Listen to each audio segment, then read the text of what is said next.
Nah, it's okay, AJ. I like that song. Don't do that. And you say what? Nah, it's okay. That's okay. Don't do that. Don't do get what? the video taken down now.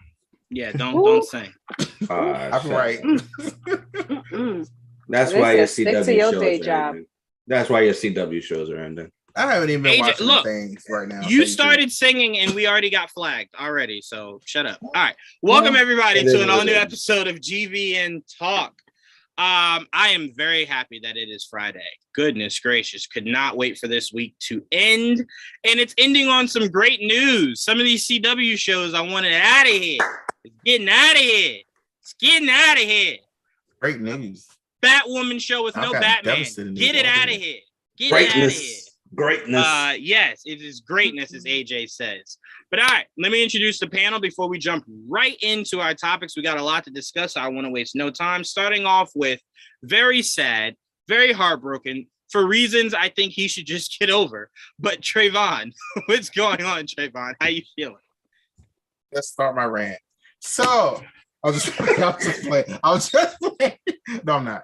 All right, so He's not playing. I'm mad today. So, the Marvels got pushed back for a second time. I'm just really mad about that. I just don't know what's going on at Marvel right now. Like, I need them to pull it together. Like, I don't know what's happening, but I'm tired of my favorite characters getting pushed. I had to deal with this with Doctor Strange. We're finally here. Finally. So wait, so hold on. How does that not give you faith? You just said you had to wait all this time for Doctor Strange, and you're finally here. March, but you're finally here.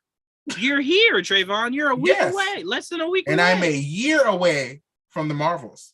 And watch, you'll get to March, and you'll still complain that you're that much closer, but it's too far away. It'll come, Trayvon. The only thing that will save it will get here is if somehow Static Shock gets some kind of an update. What does that have to do with anything? Because that's another one of my favorite characters that I do not have yet. Oh, Trayvon, you ain't getting that. I keep getting announcements and we're working on it and pushing. We had one announcement. You had one announcement. This is my moment to speak. It's my moment to speak. Let me have it. Thank you. All right. So, like I said, I'm upset. This is not a good day. Okay. All right. And the CW shows, sad for y'all, but it was coming. So I don't know what to say about that. I haven't been watching them anyway, to be honest. Let's be honest. I've been trying to watch Clone Wars, trying to get through that, right? So, have a month. But yeah, well, less than that actually now, but hey. But yeah. So but yeah, that's just how I'm feeling right now. I just feel like they're just attacking me. And it's fine. It's not fine. But it's all right. I know y'all are happy because y'all get Star Wars Celebration this week. Moon Knight finale. Woo! All that. Like, I'm getting nothing. It's fine. Time out. I'm sorry. Did they Doctor Strange? Yes. Okay, finally. All right then. All right then. Whatever. Damn. Yes, I know it's here. You've been screaming Wanda for like the past year and a half, almost 2 years I've known you. And watch her look. As much as they hate me, watch her die. And I'll be pissed off. It's possible. Yeah. Keep talking. Die. Keep talking. I'll make that phone call. Kevin, kill her. Now, do it. Right when just Trayvon's showing is happening. Only his showing. No, again, I try to remind you, the Static Shock announcement was only made once. They have not come out numerous times talking about them. But Trayvon, all they told you was that the movie was going to be made. They didn't say, hey, it'll be made in 2 years, a year and a half. You set your expectations, and that's why you're upset. All they said was we're going to do a movie for it. That was it. No expectations. They got a casting. Nothing. They still working. Michael B. Jordan right now is shooting his movie. Look, Blue Beetle was announced. And how fast was that casted? Yeah, exactly. Well, to be fair with Static the Shock, timetable was placed up. The timetable for that was placed up, and Michael B. Jordan is shooting right now. Already casted. I'm just saying. First of all, it wasn't announced after. It was the same convention. It was the same day, Trayvon. It was the same day. Static got announced the same day. That's what you choose not to remember. That don't mean that's the truth, Trayvon. It's okay. Static will I'll be Googling and I'll respond in a minute. Yeah. Let Michael B. Jordan shoot his movie shirtless, and then he'll get to Superman and then maybe to Static Shock. Okay, let the man do his work. Okay, Man is busy. He's busy. So busy. Busy. He trying to become Black Superman and everything. Let him work, Trayvon. No, it's okay. No. Goodness gracious. Do the movie that's important first. Just for Trayvon, I hope all of those movie announcements are canceled. That's fine. That's fine. You know, that's fine. You know, I just won't be on here anymore. That's violent. That's really That's why I was violent. like, oh yeah, Trayvon want this? Cancel it. Ooh. Man. Oh, If that it reminds me, makes I you won't feel be any on better, Shigeru Miyamoto of Nintendo did say a delayed game turns out to be a great game. So if they keep pushing the marbles back, it's probably for the best. It's So- about to be fired. That's Yeah. what that means. It's about to It be better fired. be. It better be. What's your expectations for that, Trayvon? Because I want you to. I better jump on my damn seat. That's what it better. It better be that good for me jumping my damn seat. Okay, that's what it better be. Not playing. Goodness gracious. Okay. Goodness gracious. All right. I'm glad you got that out, Trey. We love you, Trayvon. We love you. I'm glad you sure? got that You out. sure? Are we sure we love you? Yeah. 1,000%. No, I love you. A Thank you, I 1,000%. appreciate you. 1,000%. No, I like teasing me. Yeah, doesn't mean we don't that's love what you. want. Love. Yeah, It's exactly. Yeah. Love. Yeah, come on now. Come on. I told you, one of the things I love about you is your passion. Like when you feel strongly about some shit, you feel strong. You go full Anakin. Trayvon goes full Anakin. He puts all his emotion into it. So I always got to respect that. It's what I loved about I Anakin. don't have his abilities. I'm glad you don't have his goddamn abilities. Goodness gracious. You snap everything out of existence if Trayvon had his I would abilities. be at Disney Studios right now. I know. That's why we try to keep you away from there. But next up is AJ. What's going on, AJ?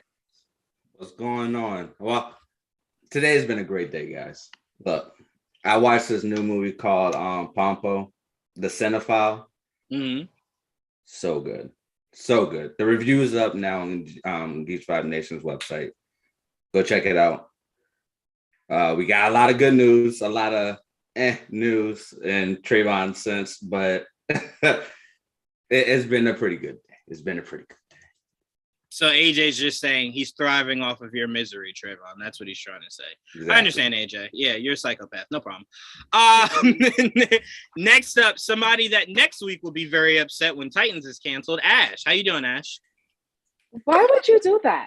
Like, I'm not gonna sit here and let Trayvon be the only one hurt. I'm sorry. I can't let that happen. No, absolutely not. Absolutely. What you All will right. absolutely not do is deny me the opportunity of seeing Joseph Morgan. You will not deny me the opportunity. of It'll a be season canceled four- well before feel that. you. I will fucking Oh, welcome back, Ash, by the way. Welcome back. Thank It's you, been- thank you, thank you. I really want to see him as well. Yes, I do. Like, no, we will not do that. We Wait, are quick finally. question.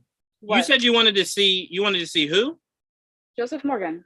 Does That's that my boy. happen in the comic books? What are What? you talking about? He's in the comic books, right? The character? Dr. You're Light. talking Yeah, about? he's a fucked up character. But he is in the comics. Yeah, he is in the comics. Okay. No, I just wanted to make sure. You had an avenue to go to when it gets canceled, so you could just go back to the comic and read that. Yeah. Go ahead. I'm sorry. Go ahead. I'm sorry. And this is why you You didn't know get what? Mephisto. You know what? And this is exactly why you didn't get Mephisto. It's okay. I've become Mephisto. I don't need to see him anymore. Yes. Ooh, see, I had all of the intentions of not throwing shade. I was just gonna be peaceful. I'm choosing violence tonight. I did nothing. I just want to say I did nothing. So. No. You don't get to run behind the AJ. When the smoke is out, everybody getting the smoke. Come on, AJ. Stop trying to hide. No, but all jokes aside, glad to have you back, Ash. Titans will not be canceled. We are joking. you. It'll live forever until next year. But no, we are very glad. I don't like your sarcasm, by the way. What sarcasm? What did I say? I said it'll last forever. Until next year. You I what? said that hope out Batman loud? 2 gets Oh, canceled. damn. There we go. That's what I hope. That'll I hope that never gets happen. canceled. Relax, okay? Relax. Mhm. The And I Batman hope- was and a I hope- religion. And I hope Robert doesn't come back. And I hope The Reeves doesn't Batman. come back either. Look. I hope. You don't Okay. hope that. You don't truly believe that in your soul. Oh yes, I do. Okay. Zoe Yes, is on thin ice. Yes, I will. You don't believe Zoe that is on thin ice after that post she posted about Will. She was on thin ice. I didn't like that. I didn't like that. Wait, so she's on thin ice because you didn't like it? Trayvon's like, you on thin ice. I'll fire your ass. I like her. Either way, my shows are not getting canceled. Goodbye the CW. Y'all needed to go anyway, so bye-bye. Peace out. I'm just saying. The CW shows went, and they have pretty good numbers. Just make sure Candace Patton is... Excuse me? Titans numbers are they can go ahead. They are pretty. Just saying. I'm just saying. Doom Patrol, not Titans.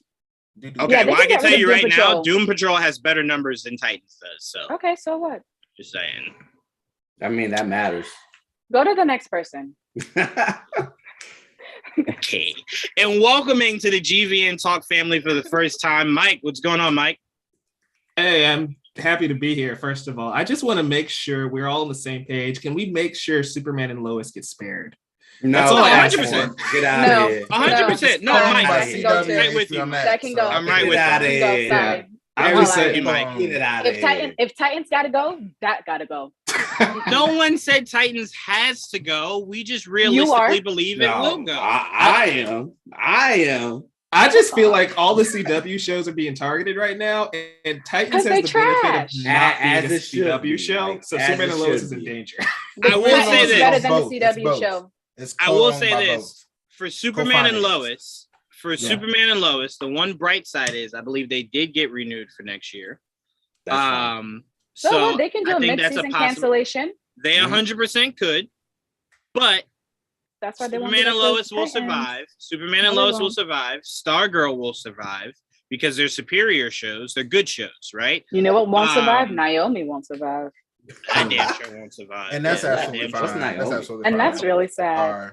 Look, that show is black top to bottom, and it makes me upset to say it, but that shit. I don't believe in that. You gotta go. You gotta go. I tried. You gotta go, or you gotta get a whole new team. You gotta do something. Goodness gracious! I couldn't get through the first episode, Naomi. So. I couldn't either. Mike, I'm with you. I'm watching. I think I made it through the first. I think about 5. I think I made it through the first 2 episodes, maybe. On the first episode, I turned into Trayvon. And Mike, you don't know Trayvon too well, but Trayvon is very big on powers, right? I'm watching that first episode, and I'm just like, there is just no goddamn nothing. You got to get me out of here. I gotta go. I can't do this, man. I can't do this. To be fair, I'm gonna save it real quick. To be fair, the first couple issues of Naomi, they don't really focus on the powers. It's more, as you say, story driven. No. I'm gonna be real, AJ. Like the first 2 issues of Naomi are just bad anyway. So, but even if you say that, AJ, even if you say that, where you're saying that the focus is more so on the story, right? That their focus isn't on action. I can understand where they're coming from because my focus wasn't on the show. I was texting. I was on Twitter. Okay. I think I went to go cook dinner. I was trying to do anything but watch that show. So I understand about the focus not being there. I was like, okay, I'm gonna try this show. I'm gonna keep trying. What it really lost me is when the episode where he was like, jump off of this bridge or wherever the hell it was, and your powers will catch you or whatever, right? She jumped over the bridge, and he looked down and said, "Oh, you did it." And I was like, "Well, can I see? Can I see what she did? You ain't see nothing. You just saw him stand on the bridge, looking down." And I'm like, can I see her power? Can I see what she can do? Oh man, Trayvon's not wrong. He's not wrong. Made me so mad. I was okay. He's not wrong. He said, "I give up. You can get canceled." All right. Yeah, I want to give a shout out to Mr. E, who said Superman and Lois and Stargirl are the best shows right now. Rest are just horrendous garbage. Fine. I'm going to be nice though. I don't like kicking a man while he's down. No, fuck that. Kick him while he's down. Stomp him in the nuts. Okay. All right. Kick him all the way down. Okay. AJ does not speak for GVN. He speaks for AJ. Look, the fact that Batman made him well this long anyway, where they had to change the character after the first season, great feat. Honestly, you're right. You're right for that one. You're right. Great. You're right. They made it that You know what?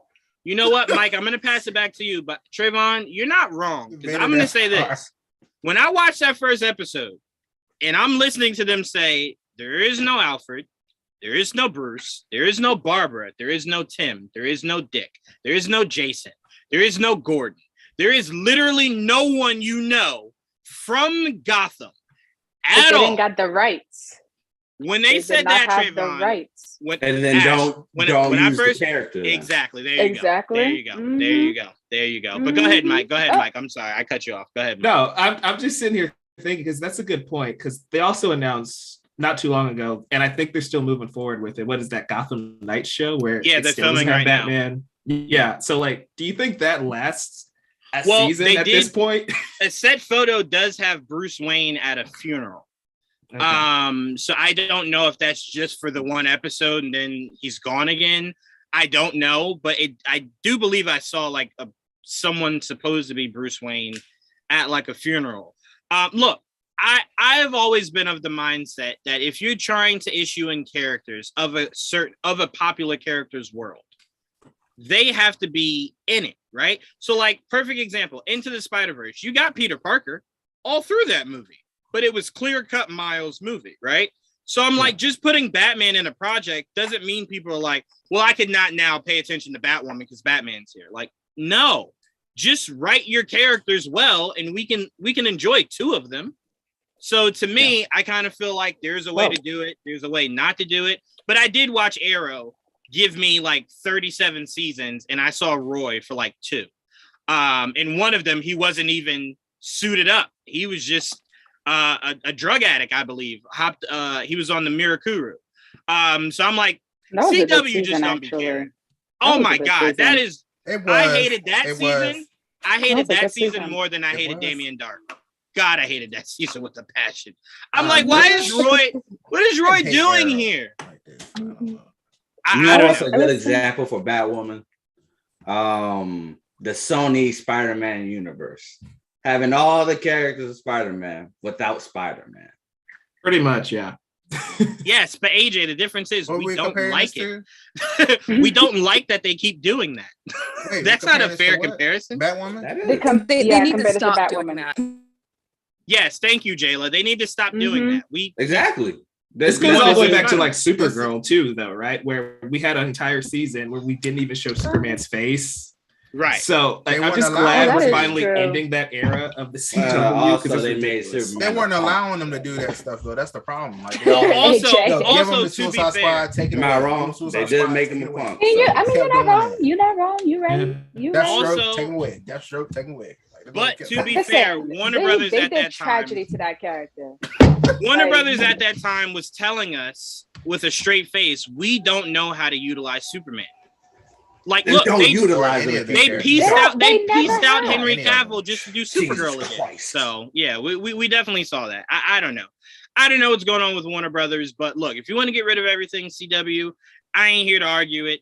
I'm just saying, I better hear some green lights at Fandom. Zaslap, you're doing a good job replacing all these dumbass CW shows. Applause. You do not watch them. You cannot do that. You haven't watched them. You can't do that. I agree. I did watch them.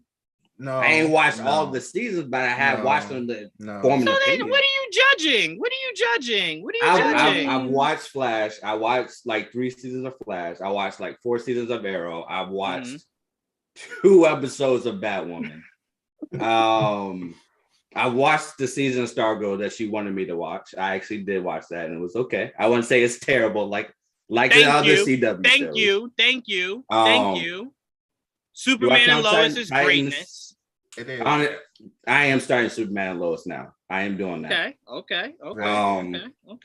And what was it? Tomorrow, The Legends of Tomorrow. Yes. Awful. Legends of Tomorrow hasn't been good since like season 2. Awful, but it's got awful a while ago. It's awful. It's got awful. It's got awful. It's funny. It's just corny. No. It's fun. No, it's awful. It's no. I tell you what, Legends of Tomorrow. Don't touch Titans. That's all. Legends of Tomorrow. When they get ready to do, what's his name? What's that character name from the future? What's his name? Booster Gold.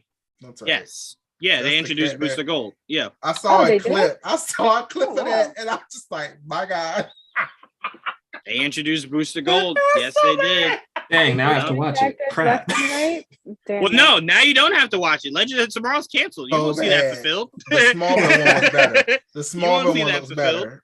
Oh my god! I don't think anything Smallville looks better than anything ever.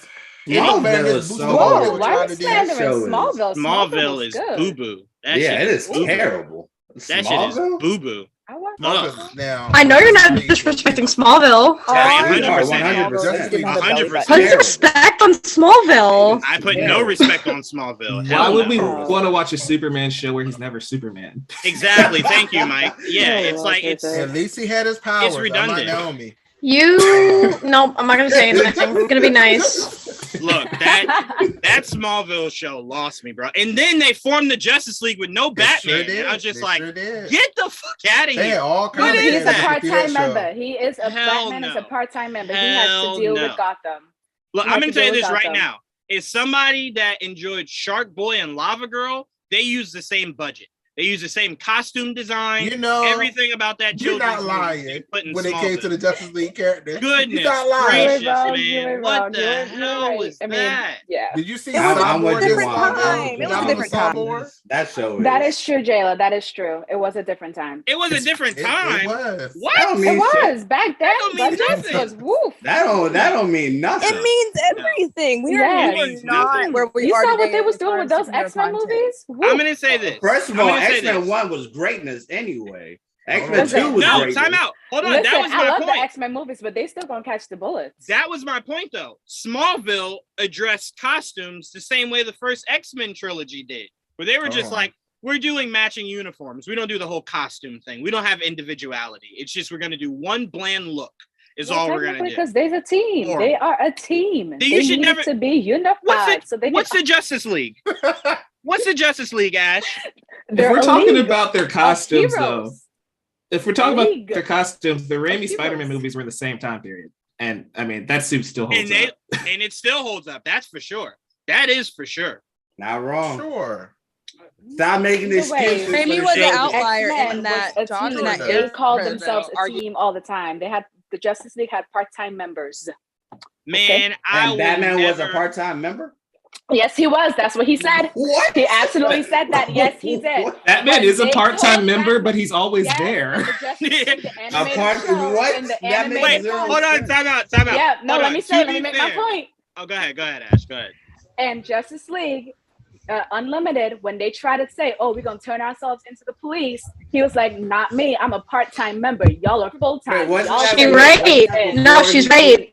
Was that before he quit in the But hold on. Time out. No. Ash is 100% right. But here's why it doesn't matter. You ready why it doesn't matter, Ash? Oh, God. Because Batman... He's a founding member. He only ever says he's a part-time member, so they don't call him. He calls them.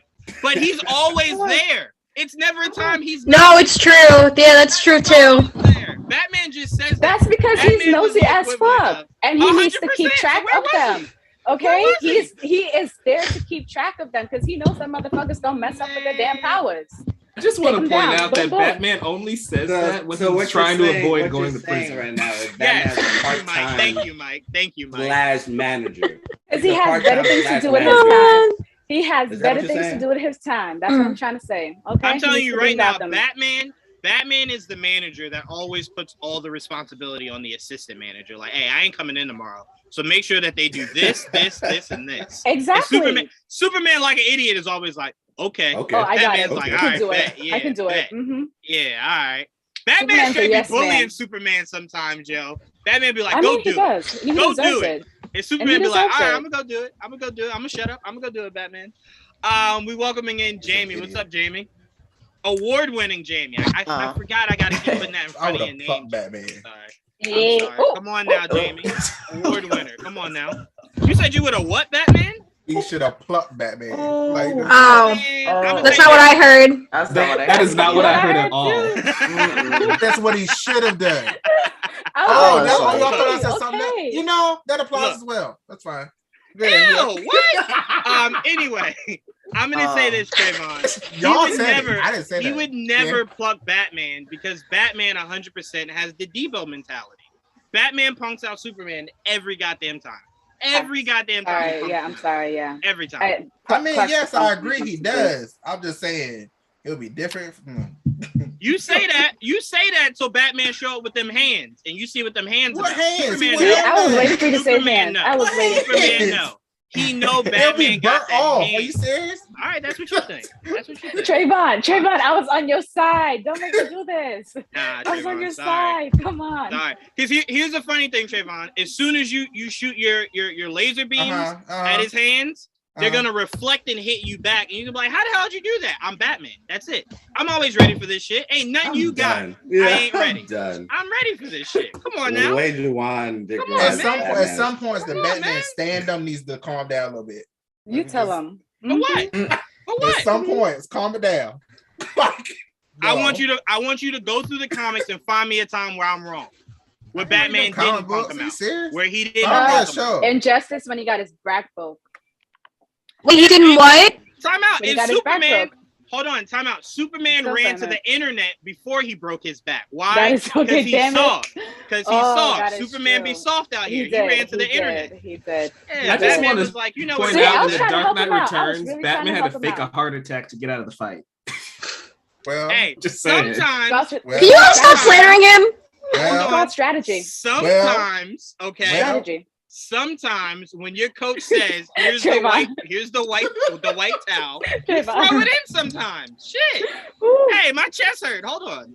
I can't breathe for a second, Superman. Give me a break. Don't be coming for Batman. He needed a break, okay? Leave my man alone. Damn.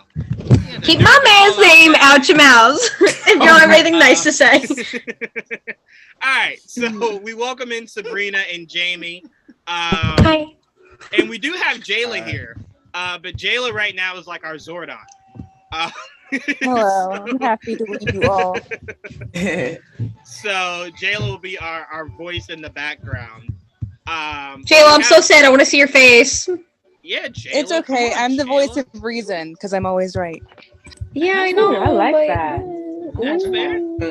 Oh, wait, AJ was throwing some shade, Jayla. You might have to get at AJ real quick. He's throwing some shade. No.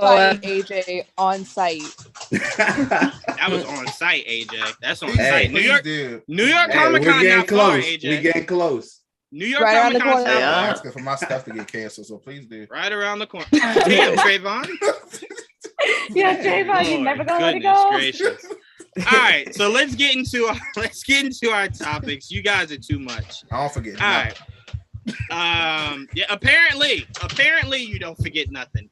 All right, let's get into our topics. Let's start off with trailer talk. We got a few trailers. Jayla, I'm gonna start off with you. We got a surprising trailer for something I didn't expect to love as much as I did. Me and AJ talked about it, but we did get a trailer for Bodies. And I thoroughly enjoyed everything I saw from that trailer. So but excited. Jayla, what were your thoughts? Okay, so backstory. I discovered Bodies like a while back, and I was like searching everywhere to find out more about it because it's like, it's right up my alley. I'm stoked. I am beyond stoked. I'm sorry, it's draft day if you hear the TV in the background. Yes, you know. Just yeah. But no, I'm super excited. I know they will not be able to avoid the Scream comparison. Excuse me, but dear God, please, I hope they're not just trying to do Scream again. It doesn't look like they are. It looks like they're definitely doing their own thing. But yeah, I have high hopes. It looks to be a blast either way. I love who done it. 100%. It reminds me of Scream meets Death Wish a little bit. A little bit of Euphoria. Okay. That too. That yes. Yeah. And shout out to Trayvon because we were dying laughing. The first thing we said is, "Oh, Pete Davidson gonna die horribly first." Like the only guy. Horribly, or like he's the killer for some stupid reason. No, I don't think he could be the killer. Here's the reason why I don't think he could be the killer. He literally said it in the trailer, like, you guys, like, I'm paraphrasing, but like, oh, you guys are gonna think like I'm the killer. So I'm like, if he's the killer, it's like, all right, you didn't even try. Like whoever wrote the script was just like, all right, we're trying to get money here. Just put it out. To be fair, I know I want to avoid Scream comparisons, but to be fair, it's not like Billy and Stu hit it either. But no, I don't think he's the killer. I do think he's going to die early. I think they're going to Casey Baker him. I'm going to stop making Scream references now. I promise. But I'm really excited. Yeah, no, I loved everything that I saw. And look, I never, and let me find a nice way to say this. I never thought Kids Today bothered me until I saw this trailer. Just the new age terms they were using was just like, oh my God, y'all are just did it trigger you? You know what, AJ? I'll use the kids' words. Yes, it triggered me. I'm just listening to them. Ask you a question. Yeah, go ahead, Jayla. It's completely unrelated, though. I'm so sorry. No, go ahead. What do you think? What do you think about the dialogue and how I know what you did last summer series? Oh, same thing. But again, okay, all right. I'm just making sure. I was like, wait a second. Yeah, no, I'm consistent, but I saw the whole thing and I like how everything played out, which is the same chance I'm giving this movie. Like I said, I'm excited for it. It's just listening to the kids is just like, oh my God, I've never felt more old than when I'm hearing them talk and I'm just like, I don't even know what that means, what you just said. Like, what is that? I call my sister and she don't worry.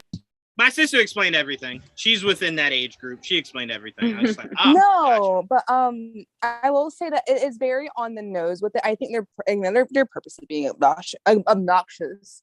I don't think they're going to try to make too many of these characters likable. Or they might do a thing where they are so likable and they're just youngins. But no, I forgot the other point I was going to make. So yeah, I'm excited.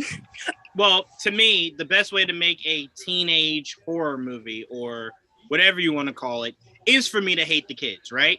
I feel as though I have the most fun where I'm rooting for the killer, where I'm just like, oh my God, you haven't killed her yet? The hell is you doing? Go, let's go. So to me, that's what it looks like this is going to be, and that's what I'm very excited for. That's what I Know What You Did Last Summer series did. But I was just like, I hate all of you. Every last one of you. Where is the killer? Like, right. This is the perfect time. Jump out. Like, no, but one more thing I want to add before you pass it on, because I'm railing over it. I will say Pete was barely in the trailer. If you caught that, that's another clue that it isn't going to end up too well for him. And my other thought went away again. So you know what? I'll just end it there. Whenever you get it back, Jayla, you know what to do. Mike, I'm going to pass it to you. What were your thoughts on the trailer for Bodies, Bodies, Bodies? Yeah, I just think it's a really strong teaser trailer, right? It doesn't show too much of the story. And they had Pete Davidson there as kind of like the one star we all recognize to try and captivate that section of the audience. It's just, I wonder where they're going to take it. Because like Jayla was saying, it feels kind of like Scream.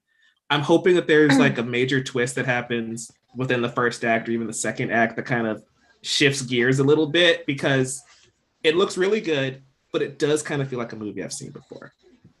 No, that's very fair. It feels like, I always say this, and that's why I'm glad I have like Jayla part of GVN to kind of help me navigate it. But I always used to feel like there would be random horror movies that would just pop up, right? Like I never heard that it went into production. I never heard that it was even a movie. But I'm in the middle of watching football, and then it's stay tuned for the end of the month, blah blah blah comes out. I'm like, I didn't even know you were a movie. Like, what is this? So this feels like one of those movies that it's like one of those pop-up horror movies that can either be really good or one of those that you look at and you're just like, all right, I'm gonna wait for like the bigger name horror movies. It's like, this was really bad. But you get a whole bunch of these that pop up a few times a year that are either a gem or they're one of those that you're like, all right, well, Halloween Kills or whatever the hell comes out this year, I'll wait for that because this is fucking horrible. But Trayvon, I'll pass it to you. What are your thoughts? Oh, I'm very excited for this. It looks fun to watch. I feel like Pete Davidson just there to market it. I feel like this has happened to me with a show recently where they did the same thing, marketed somebody and they died the first episode. Anyway, it's fine, but yeah, it just makes me feel that way. So I just think this is going to be really good, really fun. I'm not the horror type of person usually, but I do like Scream and Ready or Not, stuff like that. That's another movie we're supposed to talk about. That's why I don't know about the other one we're supposed to talk about. But this one, yes, I will watch. Yeah. I do like horror movies like this. Like I'm the biggest defender of Happy Death Day. I think Happy Death Day I love those movies. Oh my until God, the end yes. of the world. Yes, absolutely. I love Happy Death Day. I'm sorry. Yes. No, same here. I think Happy Death Day should come out every year for the rest of the Earth's existence. That's how good I think those movies are. Because it's so campy and fun. It's not supposed to be taken seriously. You know what I'm saying? And whenever a movie caters itself like that, the struggle then becomes, well, you can't be bad. I know you won't be like transcendently good, but you just can't be bad. And that movie navigates that shit so well. Because when I tell you, after seeing Happy Death Day, I said, okay, this was great. No way you can make a sequel and make it good. They made a sequel and it was just as good, if not maybe even somewhat slightly better in certain aspects. So I'm like, I want more of this shit. Keep going. Keep going. For however many Scream movies there are, there should be Happy Death Day movies. That's Please, what I'm and they have fun with the con. They don't like try to hold themselves back with the where they go with the story. The second one was like, you know what, we're going full throttle with this, and it was amazing. And you know what? I know they don't do this, and I want to pass this to you, AJ. I know they don't do this, but you know what I would love for horror movies to do more of? I want to see horror movies build a universe, right? Where like you see a character pop up in a movie you didn't know was supposed to be part of that, you know, that universe. And you're like, oh shit, that's connected. Like what I'm trying to get to is, and I know they're two different studios, but if you could blend Happy Death Day and Scream, especially with this newer cast you just created, oh my God, I would fucking be in heaven. Are you serious? Well, one example. That's what they did with Split. Yes, that's exactly what they did with Split. But unfortunately, the middle is a billion times better than the first and the last. Like it didn't progress better. It somehow started off okay, did a amazing in the middle, and then found a way to completely shit itself for the third movie. I don't even understand how that happened. A bad example for that is Friday the 13th and Nightmare on Elm Street, where we did get AJ read my mind. I'm sorry, what? Jayla said you read her mind. You read my mind. Oh, I was looking at Matt and how Ash is supposed to join in as well. Exactly. Which for me, I think we should have it like another universe, especially with something like a slasher that we've gotten before, like with Friday the 13th, Nightmare on Elm Street, Halloween. I just like those comparisons. Mm-hmm. So to your point, Jawan, I agree that we should have a universe type based on horror. To me, it's fun. To me, it's fun. And again, especially if you're building a horror franchise that is supposed to be more so silly than like cover your eyes scary. I like that because then like you just get really fun things down the line. And you're like, oh shit, they're a part of this. Oh, they're blending this with this. You know what I'm saying? So I'm like, I want to see horror movies where I can have more fun. You know what I'm saying? Make it more fun, where it's more inclusive, and it's stuff. And it's a blend of horror and comedy. So like Trayvon can see more horror movies. I feel as though he doesn't see enough in a year. So I'm like, if you make it more like that, he would join. I think we've started to get a lot more of those lately, especially with Happy Death Day or what's that movie called? Freaky. Yeah, Freaky and the hide and go seek one. Lights Out? Ready or not? Not Lights Out. Not Lights Ready Out. or not? Ready or Not, yes. Okay. Movies I'm like that where it doesn't what the hell? Where it doesn't Malignant take it too seriously, but it's still good at the same time. So I think they're starting to build their way up just like that. Mm-hmm. Yeah. To your point, Jayla, I think Malignant was brilliantly stupid. And I don't mean stupid in a bad way. I mean, anytime the concept of your movie is you opening the back of your head for a face to come out, it's like, yeah, okay. This is either really brilliant or really stupid. Yeah. Right. And it turned out to be really brilliant. Beautiful. I agree. No disagreements here. I told you before, I would love for that character to blend into other horror movies and just do like you know how in the comics they did Deadpool kills the Marvel universe, like do that but with the Malignant character and they go around trying to kill other horror. Yeah, I would Gabriel would wreck shop. Yes, Gabriel would wreck shop for damn sure. Freddy Krueger would be like, I don't even know what I'm looking at. Like, what are you? So I would definitely love to see that bleed out. But AJ, what are your thoughts on Bodies? Yeah, I loved it. It's for me, it has that generational type of vibe to it. It reminds me of Assassination Nation, that type of movie. Oh, okay. Where it does have that type of new blood type of vibe to it, which is something that I'm interested in because it's something that's like totally above my head, and I like to try to figure out what they're trying to do with it. So sometimes it does. It's the concept. They go over the concept a little bit for me, but at least I'm excited for it. So I can't wait for this movie to come out. Yeah, and you know the thing I'm most excited about is I pass it to you, Jamie, is you saying it's supposed to be a generational kind of project. What I like about that is Elliot Page did a movie where they kind of went in between not consciousness, but like the afterlife or something like that, like where they would die for a certain amount of time and then try to get pulled back and something came back with them during that. And that movie just spectacularly failed. And I remember looking at that like it's a generational idea. It's a new concept. Can't wait to see what they build with it. And then I got to the end of that movie and I was just like, oh no. Flatliners. Oh yeah. Yeah. See, I remember I wanted to go see it, but then I never wanted to go see it. So I'm disappointed to hear that it was. There you go. There you go. Well, somewhere that also, in your brain was just like, don't do it. That also speaks to the concept that not every movie is meant for all generations. There's 100%. There's different types of movies for different types of generations. Like sometimes 100%. People don't like the 80s type of movies, which is the newer generation from that time. And then now me. Yeah. I don't like that shit. All the 80s on the garbage. Like, go back. I want to go forward, not days. Back. But no, Jamie, as I pass it to you, talking about generational horror, I know all the time when we talk about horror, you talk about Hostel being one of your favorite horror movies. So like, what were your thoughts of seeing something like this that is drastically tamer than what we know something like your favorite horror movie of Hostel to be?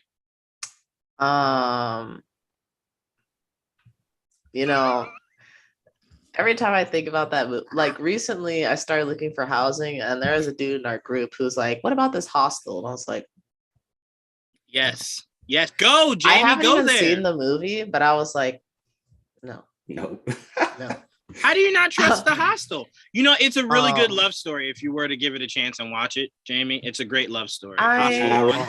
He's not wrong. Love story. I don't know. You should watch it. Anyway, I do like this kind of like new generation of horror, I guess we'll call it. Just because it feels more approachable, I guess, for someone like me who is like gore. I feel like I'm okay with, but I have some standards that are different than others. As I saw talking with some other people about like the stuff they were seeing, and I was like, a Fountain of Blood is okay to you? Okay, weird. Tarantino all day, baby. But I do like kind of like this mix of like horror and comedy because I don't know if Ryan Higa quoted this from somebody else, but I quote this from him because I heard him say it. He said like horror and comedy are kind of close as far as like the timing. Like you have to get the timing right in order to get like that maximum scare, like the maximum tension out of it. And I think combining the two is like an interesting combination because it automatically sets you up to like let your guard down, and then all of a sudden it's like, oh, like something that just happened. So I'm very into it. I did like Happy Death Day. I haven't seen the second one yet. That one's on my list. I think me and my mom are gonna watch it together. So I want to go back home. That's probably one of the things we're gonna watch because we enjoyed the first one. So Bodies did look interesting. It kind of gave me I don't know if y'all watched Scream Queens on Fox ? But it kind of felt like it was Fox. You got it. It was Fox ! Okay. Okay. So fun. But I also enjoyed Scream Queens too, so I feel like this will be a fun movie to go check out. Now, I just have one question before I pass it to Ash. You said Happy Death Day 2 is on your list of things to watch? Yeah, it's on my list of things to watch. I have not seen it yet. Can I just ask you, is it after Star Wars: The Clone Wars? I Or literally before was Star watching Wars, The Star Clone Wars: The Wars? Clone Wars last night. Okay. I watched like at least 2 or 3. Well, I won't say that. I have been watching 2 or 3 episodes most nights. Okay, most nights. I'm making progress. Get That's off something. my back. It'll never happen. It will never happen. And I love how quiet Jayla got upstairs because Jayla's on that Clone Wars hit list too. Watch the show. I love Scream Queens, Jamie. Go ahead. Switch the conversation. Yeah, okay. Jayla, don't change the subject. Yeah. I'm telling y'all, man, the closer we get to Kenobi, y'all got a month. Thank you, Figure out your Ash. lives. Figure it I'm out. sorry, y'all. I'm usually on y'all side. Hey, but y'all got I a only month. Figure out your life. Hold on, let me see. I got She said, a "Figure out week. your I got a life." week, and then I don't have any more school responsibilities. So Great. give me So a you week. can get you about 6 or 7 episodes per day. Yeah. What? It's worth it. You got to do it. Episodes per day? Look, you are so blessed that Ash is here because I was about to say you better get 6 to 7 seasons per day. Okay, get come a on, season. I'll be in the middle. I'll say 8 episodes per day. Okay, 8 episodes per day. What is that? 2 hours? What is that? 2 That's 2 hours? hours. That's a movie. But time out, AJ. Hold on, AJ. I think you're forgetting this. Jamie hasn't seen Rebels either. So it's not just getting through Clone Wars. We gotta do one at a time. You gotta get through Rebels. Hold on. Let's do the math. Let's do the math here. You got how many episodes per season? You got like 12 episodes per season, right? No, it's like 20 something. Yeah, it's 20 something. It's like 20 something. It's 22. Yeah, it's like 22. Okay. It's 22. Season 5 is 20. Season 6. Yeah, I don't know what the hell you thought 13. Star Wars was on. It's been a while since I watched. I don't know. A lot of anime is like 12 Have you episodes. seen like 23 minutes. 8 episodes is like 2 hours. A little over 2 hours. Don't you need the prequel movies too? No, you don't. No, there's only one. No, you don't. There's only one. Okay. Yeah. No, stop that, AJ. That was Fine, Ahsoka's origin story. What do you mean you don't need that? You don't need it. You don't need it. Yes, you do. Don't need what? Wait, don't need what? The Clone Wars the movie. prequel movie. The Yeah, no, animated you movie. do need it. No, Yes, you do absolutely need you it. do. Yes. Well, I watched that. Listen, Look, for You me, should be I watched ashamed that of yourself. I watched that. 100%. Thank you, Ash. after I finished Clone Wars. You should be ashamed So of you're yourself. fine. Ashamed. I watched Dare it. What do you mean? Jamie, look at this. Do you see what this is doing to your geek family because you refuse to watch Clone Wars? Look at how you're dividing us, okay? I almost punched AJ in the face. So I brought this up. I brought this up when we were talking about generational horror. I was just like randomly talking about Star Wars, the Clone Wars. Yeah, you brought up Star Wars, and then you reminded me how you disappoint me by not catching up on Star Wars. Come on now. Ooh, that D word. Damn. Yeah, disappointed me. You guys know I don't use that often, but I'm very disappointed. Jayla, you too. You're very quiet. What are you going to do? Fire me? No, I can't fire you guys. Now you get brave. Not Trayvon sitting in the corner quiet. I can't fire you guys. I can't fire you guys. Now, that doesn't mean I can't get somebody else to fire you guys. But me personally, no, I can't do that. But anyway, I'm gonna make Ash do it. There you go. Oh no! Don't give me. Don't give me that power. She said, "You get who?" I'll see you guys. I mean, I won't see you guys then. So no, look, I fired AJ 6 times. He keeps coming back. Anyway, you keep Ash, bringing I'm me gonna pass back. it It's to not you. my fault. I keep Gotta bringing change you the back. password, man. Fine. I gotta change the password. I'm trying. I tell you that right now. I'm trying. Can't get rid of them, man. Keep locking the doors, changing the locks. Goodness. You said you like Anyway. a cockroach. You keep I was coming gone back. for a good old year. I was gone. You for a were good gone old year. for a year, and I was Yeah. just Oh, like, really? yeah, and it was crazy. I was exercising, life was great, and then he just knocked on the door and came back, and I was just like, well, back to good old habits. But anyway, Ash, I'm gonna pass it to you. I know horror is your thing. You were telling me how much you love the Saw franchise, how you love seeing bodies being split open. You just stress my soul. No, but seriously, the question I want to pose to you is, Ash, are you interested in bodies at all? Because biggest question I want to ask you is, I felt like they didn't really showcase what bodies is. We kind of just know that some shit happens in that house, but no clear indication on what the actual game is. It looks like a fun movie. I will say that. The way with like I will talk about like just like the production and the visuals of it and just it's like definitely a generation type thing. They were like having, the upbeat, the fun music, all of that. So like that was fun. The other stuff, I'm not about that life. I will happily leave that to Jayla and the rest of y'all because thanks. So like I wasn't really moved by it. So I'm not the best person to be asking about the horror or the one with the black phone either. I will just name that right away. Saw that little kid with the little creepy thing in front of him. And I said, nope, I closed out YouTube. Walked away. So I'm very confused. And how is Saw your favorite movie franchise if like you can't do horror? You know what? I think that's a you thing. Oh, you like You better, the show You? It's in production right now for the new season. Yeah, I like it. Anyway, Sabrina, I want to go to you. You were just doing a horror marathon with Blake the other day, right? We did last night again. Yeah. We've been doing that a lot lately. What was the horror movie? We watched the first Candyman. I've never seen it. Mm-hmm. And then we started watching the second one, and then I got tired, so I was like falling asleep a little bit. Not because it's boring, I just was late on my time. Got you. But so this Sunday we're gonna finish it when we get home from work, and then we're probably gonna watch Grave Encounters 2 on Sunday because we saw the first one and like, oh my god, it's pretty good, but I don't know. So I haven't heard like great things about the second one according to Blake, so I don't know. So what are your thoughts on Bodies? I actually did not see the trailer. I must have been at work when it dropped, but that sounds like an interesting name. I don't know what it's about though. So like I saw the trailer. So what happened in the trailer? It's a whodunit with youngsters. Think like you. Oh, okay. Oh, I like those kind of movies. Okay, yeah. So it's like Knives Out, like all over again.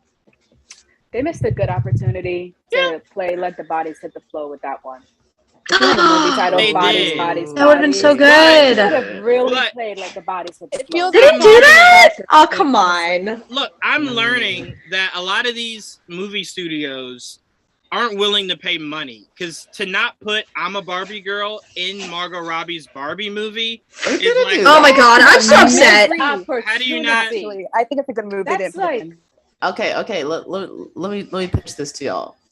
Sonic the Hedgehog doing a collaboration with Sonic the Restaurant. I'm in. I agree with Jamie on this one. I mean, the chili dog is a legal reason why they're not doing Barbie Girl, though. Hey, Jamie, where'd you go? I see I'm not See wanted. the legal reason about I'm Barbie very. Girl? Wait, say it again, Trevon. There's a legal reason why they did Barbie Girl. Apparently, they I believe sued the it's girl a long time ago or something. I was about to say, it's usually money. Yeah, it's usually money. It's usually money that someone's not willing to pay. So also, I do want to say that it's being made by the people that did Marriage Story, Lady Bird, Little Woman. So I feel like it's going in a very different direction than we're expecting to see when it comes to Barbie. So I don't know if we don't know anything yet, really. But I don't know if I'm a Barbie girl would fit. You know? Yeah, it would. Wait, it's a lawsuit because Mattel. Listen, I'm just saying, if you're not gonna play that, just throw the whole movie away. I don't care. Thank you. I don't care. I'm with you. I mean, wait. Chop and screw it, just like they did with that Five on it.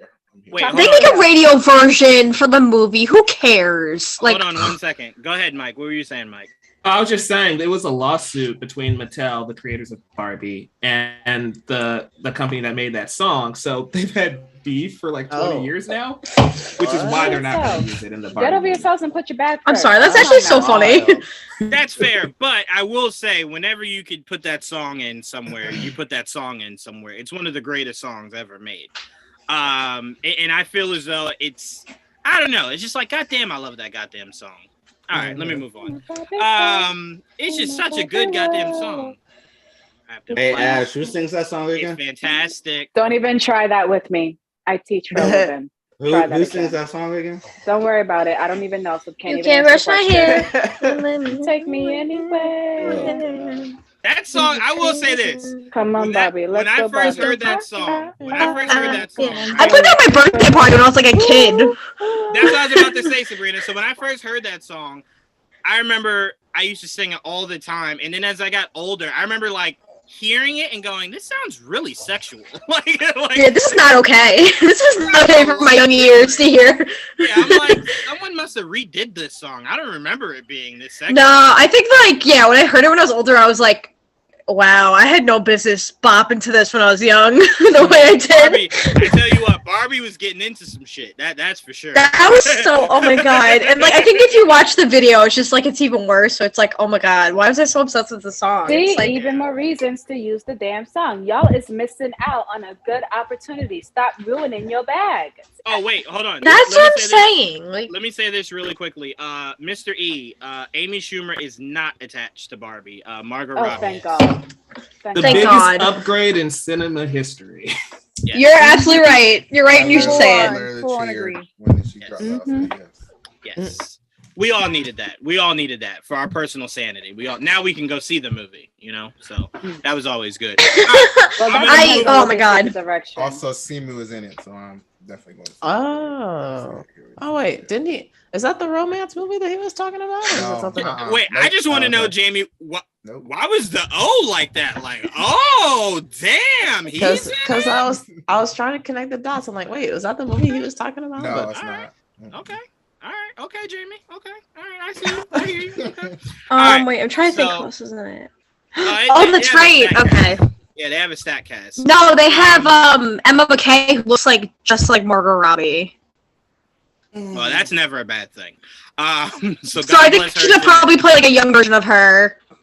Yeah. That would make sense. But yeah, she's on she's from Sex Education. She's so good.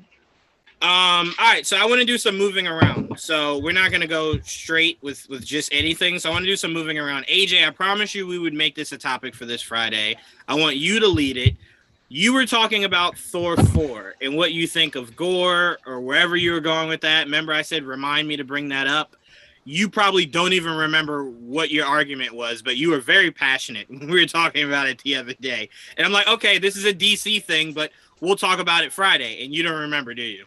No. Of course you don't. Anyway, luckily, Remind me, please. I don't remember. You said it. Oh, I was hoping you would. It but- was on Twitter, right? It was on Twitter, right? Yes, but Okay, keep going. And I'll look it up. Luckily for me, I can never trust you when it comes to topics. So I created this in a more broader conversation. So it wasn't left to just you. So Thor Thor I don't 4. trust you. Yeah, I don't. But for Thor 4, I just got in the mail my Marvel Legends Gore figure. I got a chance to look at it a lot closer. It's not as bad as it looks when you see it from like photos and stuff. When you actually physically have it and look closer, you can kind of see where they're going. And from what I'm hearing, take it with a grain of salt. It sounds more like the sword that's supposed to be a necromancer sword is going to be more like a soul sword. So it's like per each kill, the sword takes on not summons, but kind of takes the soul of whatever god it kills. And it kind of powers him up the more he uses it. So he's Katana. Essentially, yes. I was just thinking that. I was like, so it's basically Katana, right? So it's essentially what I was first saying, Mike, was it essentially a cell. So each god he kills, he becomes stronger, right? And he's looking for the final android, which is Thor, to become his ultimate form. So I think they're gonna go that way. But even if they don't, just looking at the look of the figure a lot closer, I don't hate it as much as I did before, but it definitely scares me that the name on the box for the toy is just Gore. Not Gore the God Butcher, just Gore. And Just like make a whole new character. I don't disagree. It's really starting to worry me. So Mike, I want to ask you, because you're new to the GVN Talk crew. Yeah. When you saw the look of Gore, were you disappointed? Does it not really matter to you? Like, what are your thoughts on it? I mean, we haven't had an official look from the movie. So seeing like promotional images and from, toys and stuff, merchandise, it doesn't really matter. I'm going to hold out hope because remember the first image of Thor and like his new costume, was from a toy, and it looked awful. But in the trailer, it didn't look that bad. So I'm confident that it'll look better. It does. I'm with you though. Him just going by Gore and not Gore the God Butcher is kind of a red flag because it's like, okay, that's not the character anymore, is it? If it's not even the same sword. Right, it's not even a necromancer. Right, you're absolutely right. I will argue this to the point he originally isn't Gore the God Butcher until he starts. So this could actually be origin. Yeah, there we go, an origin story. It still doesn't make sense that you don't give him his full name. If he's gonna have the name, well, they might give him his full name throughout the movie, is what I'm trying to say. That's fair. Maybe. Wait, Trayvon? Would you say Trayvon? You have to watch this movie. So you're saying if a kid also, hears the word God Butcher, they'll freak out? They won't know what it means. What are you talking about? Like what? Juwan, can I say something that might make you feel better? Butcher. They showed maybe his name. What are we talking about? Juwan, maybe his full name didn't just fit on the promo like toys, and they just said Gore. I can't accept that. They made sure they put Mighty Thor on there. It ain't. I'm trying to give you some logic. I can't accept it. I cannot accept it. Maybe they're like, oh, that's too long. No. That's his name. Gore the God Butcher. Just put his name. It's not that big of a deal. My thing is, it's interesting. Okay. All right. Let me tell you this then. So Doctor Strange, we just got in the comic store I work at. We just got in the Multiverse of Madness toys that's supposed to be like Doctor Strange Supreme. It doesn't even say Doctor Strange Supreme. It just says Doctor Strange. So I don't think it matters for the toy. For what figure? For the actual Doctor Strange movie? Yeah. And it's not the What If figures? No. Because I got all the Doctor Strange figures. There's not a Strange Supreme. That's not the Doctor Strange Supreme. Or like no, not Doctor Strange Supreme. The other one. The one that's like where it might be Defender Strange. Yeah. Whatever one it is, it just says Doctor Strange. It doesn't say which Doctor Strange it is what I'm saying. To be fair, his name, regardless if it's Defender Strange or whatever, is just still Doctor Strange. Yes, so but if it's a specific if it's a specific thing for reality, like you think that they would put the name, is what I'm saying. Yeah, I mean, fair. That's fair. I can give that to you. Because when for No Way Home, like they had the black and gold suit. It was like Spider-Man in the black and gold suit. Or in the integrated suit. This, it wasn't just Spider-Man. He never really named it though. He never really had names for his suits. Which was the last one, the one that he got before the new one is the integrated suit. Yeah, but they don't name it in the movie. They didn't call it that. That's just what Marvel. I'm telling you, it's the integrated suit. We know what it is. No, we know that they never named it. They never called it. Yeah, they never called it that. I will say though, AJ, the one thing I'm looking forward to, the one thing that needs to be in this movie is, you remember in the comics the scene of the Thor leading his people into battle against other fighters, and you just see a horse randomly fall from the sky, dripping in blood, and then that's when Thor sees Gore the God Butcher for the first time, and they go at it. I need that scene because it's such a beautiful scene. We ain't getting that scene. And let me tell you why that scene's important. A lot of people are under the assumption that Thor can fly. That is the biggest misinformation ever. Yeah. Thor cannot fly. The hammer is what propels Thor to be able to take off. And that scene shows you, because when Gore knocks him off the horse, he's falling to his death till he lands on another horse. So a lot of people believe, he can just fly. That is not an ability of Thor. It's to just fly. He needs in the game. I'm going to tell you for the last time, Trayvon. I'm just telling you. Stop allowing new media to dictate what these characters be doing. He can't get up off that ground without that hammer. You can throw it away. You can still get up. I'm just saying. I'm just saying. Man. All right, Trayvon, you're not allowed to play games anymore. You have to, you know what? Per game you play, you have to read a comic. Well, you're going to have to get rid of games and the cartoons. Excuse me. Whoa. Cartoons should not be catching any strays in this conversation. They be minding their own business. I feel like his point, though, is that Earth's Mightiest Heroes, he does fly. Yes, that's my point, Mike. That's my point. Yeah, it's a cartoon, though. Per thing he watches, per thing you watch or play, you have to read a comic. No, I'm good. Also, to be fair, the movies are inspired by the comics, not the games. So, well, to you. Yeah. No, To you. no, to Feige. To Feige. To you. Never seen No, Thor fly. to the general public, we are getting it from the games, the cartoons, all that No, stuff. Yeah. No, we're not. Yeah. No. You are. I feel like I have think you seen mean Thor you. fly without his hammer, but I could be incorrect. I'm telling you, He Thor literally cannot fly says without in his hammer. Ragnarok that his hammer what makes him fly when he talks to Korg. Yeah. Yeah, Korg asked him, he's like, wait, the hammer gets you off? And he's like, no, it like lifts me off. He has to get it. That's why you see him twirl it. That's his head start, and then it propels him forward. Yes, in the Needs the game, he hammer. twirls it to go faster. It doesn't get him off the ground. we're I'm not just talking. telling you. I'm just telling you. In a lot of stories, Thor is like levitating. How does that work? That still is a form of flight, then, right? Yeah, is he just No. doing- And here's real why fast. it's not. Here's why it's not. I know they're Because- convincing me, Joanne. No, because in the comics, Jessica Jones can fly. Actually fly. She's just terrified to. In the show, she says, it's not a flight.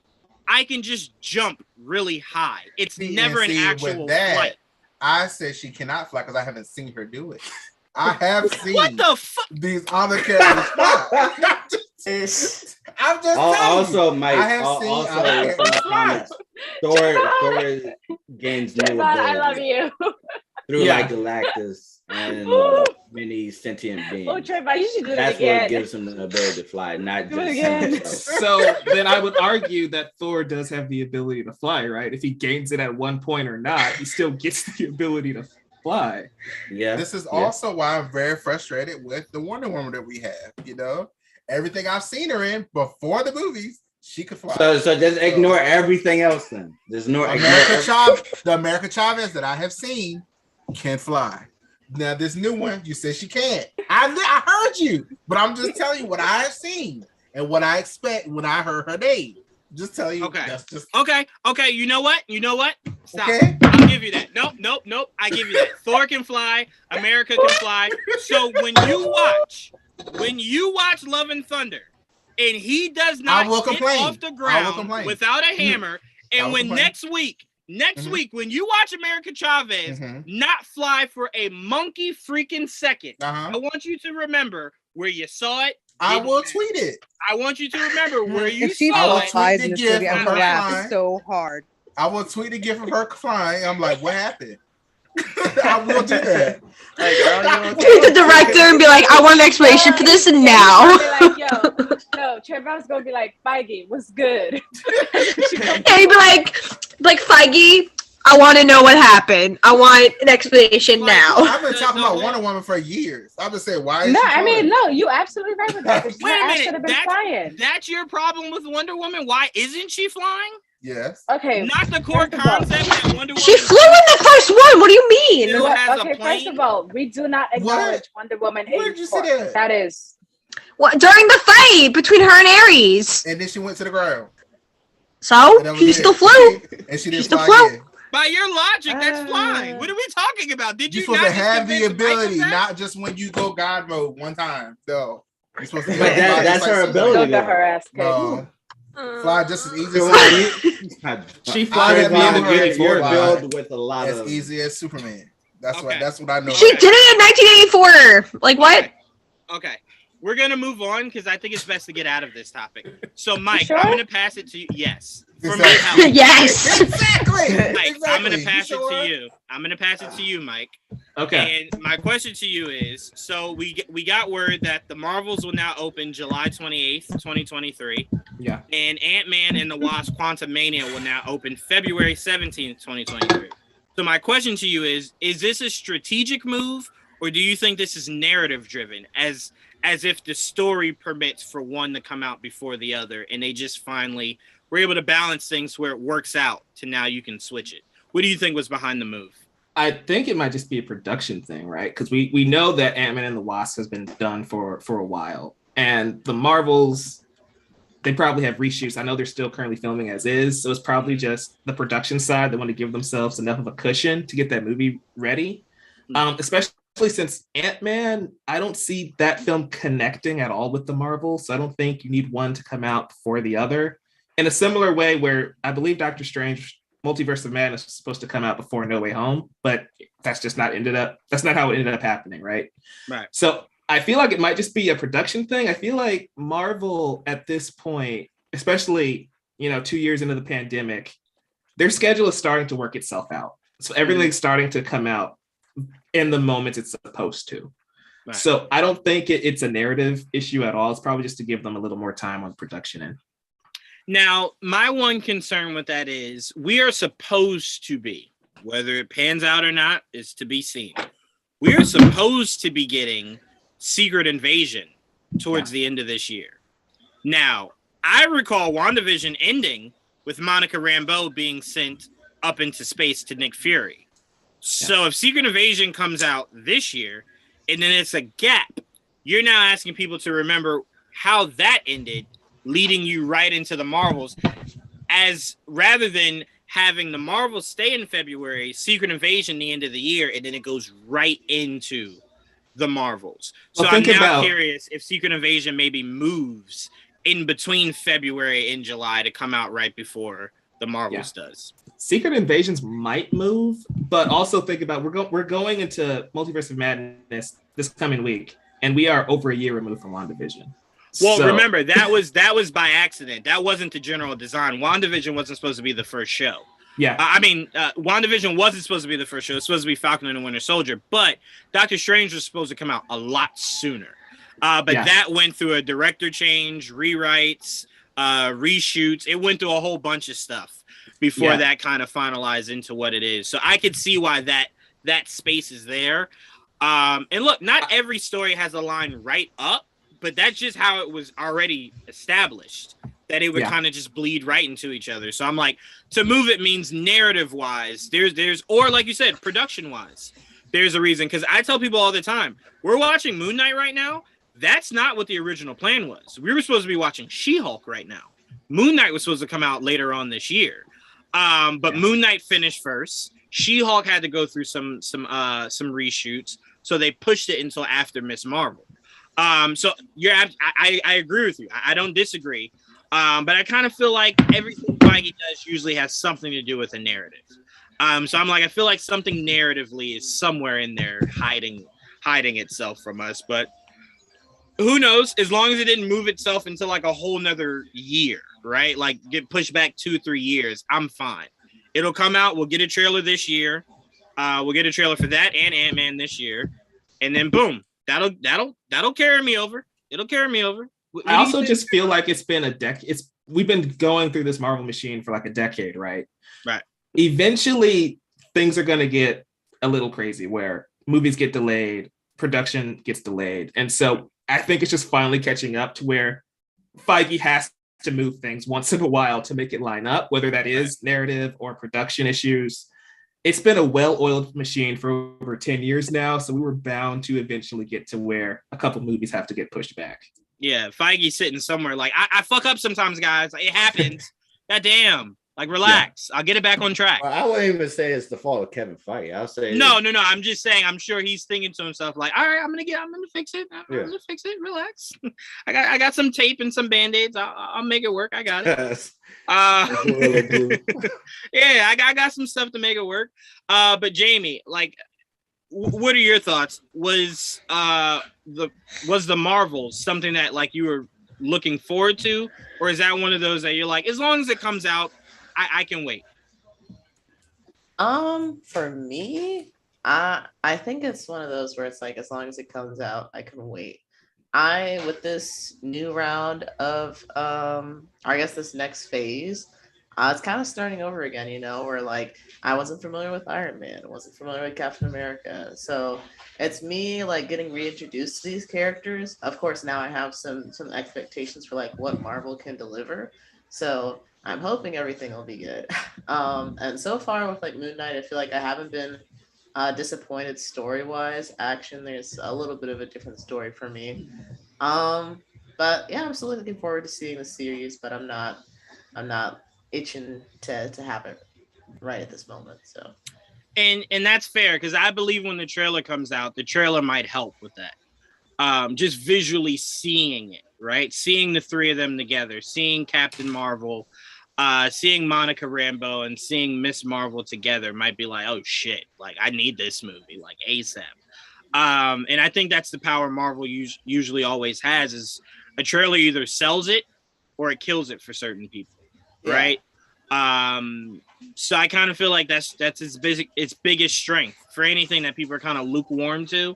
I always say, wait till you see the trailer, and if after the trailer you're still lukewarm, then it's up to the movie to sell it to you, right?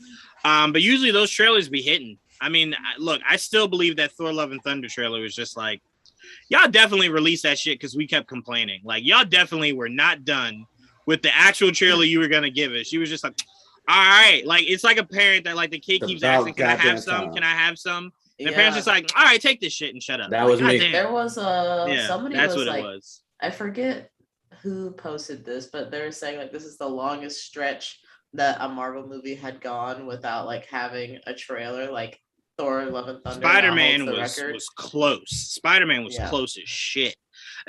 I thought it was gonna pull a Punisher season 2. People forget Punisher season 2.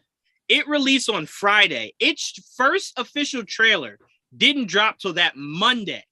Its first official trailer, because remember, all the shows by that point were canceled. So they at that point knew it wasn't coming back. They didn't care. But their first official trailer dropped Monday, and then Friday the actual show released. And I remember going, no, something's wrong here. Did someone forget?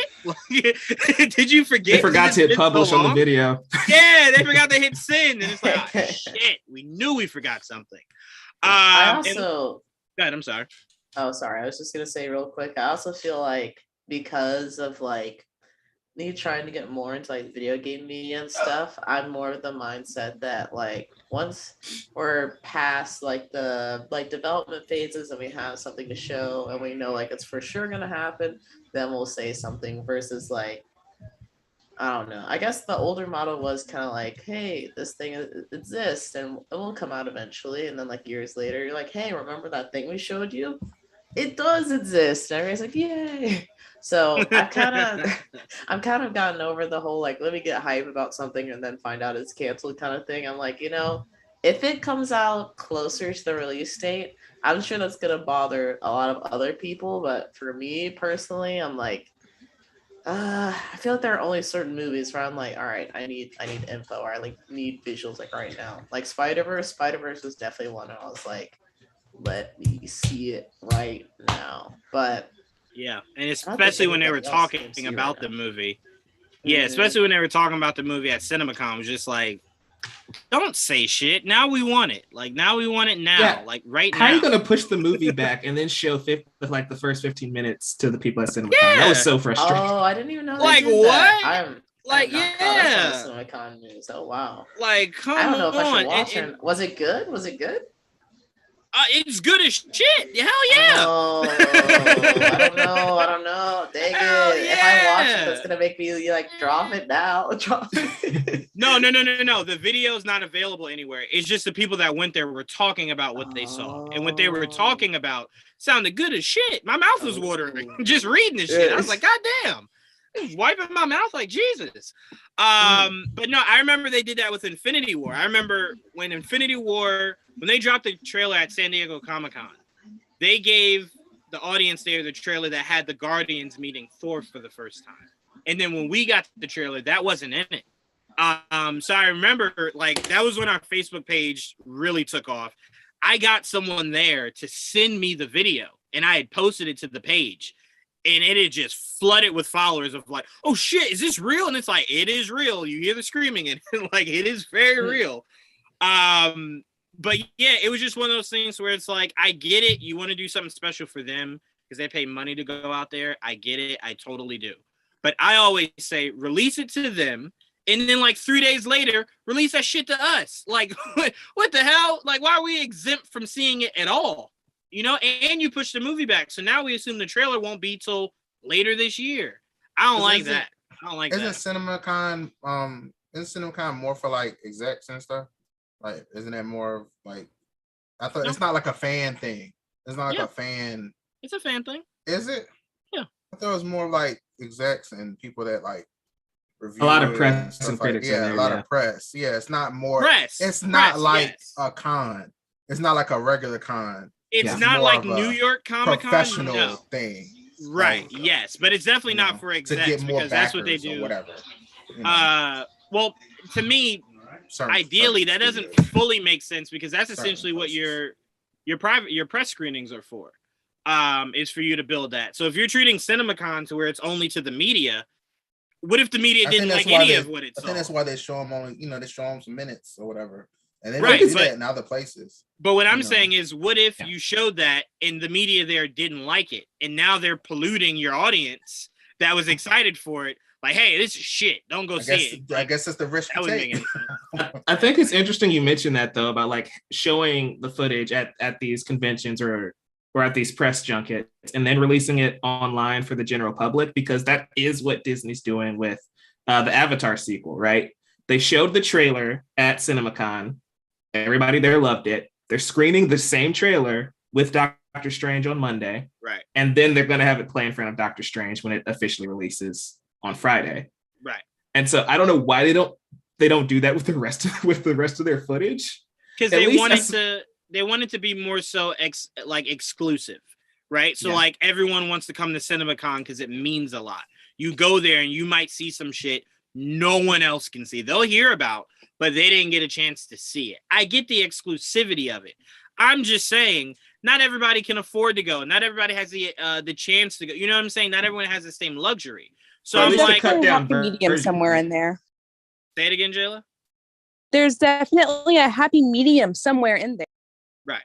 Yeah, I was Yeah. just about to say, like, they showed 15 minutes of Spider-Man. Why not release 5 minutes of Spider-Man online a few days later instead of the full Yeah. 15, you know? Spot on. Yeah, absolutely. 100%. Shit, I would even take a minute. Like anything. Well, we did What they were get that saying with was Doctor like, Strange. ugh. We did Stills get that with maybe Doctor something. Strange. Yeah. Wait, what'd you mean, AJ? Say it again. I said we did get like a minute with Doctor Strange from what they saw from the CinemaCon? Yeah, but that's different. At that point, we're all about to get it next week, so there's no need to be exclusive, right? Like you're not going to show them like an actual part of the movie. You know what I'm saying? So I understand that, but we're talking a movie that's not going to come out for another year or two. Okay. That you're showing like John Wick. They showed a trailer for that shit. You think I don't want to see John Wick? I want to see that shit. I want to see that make right me think now. of it.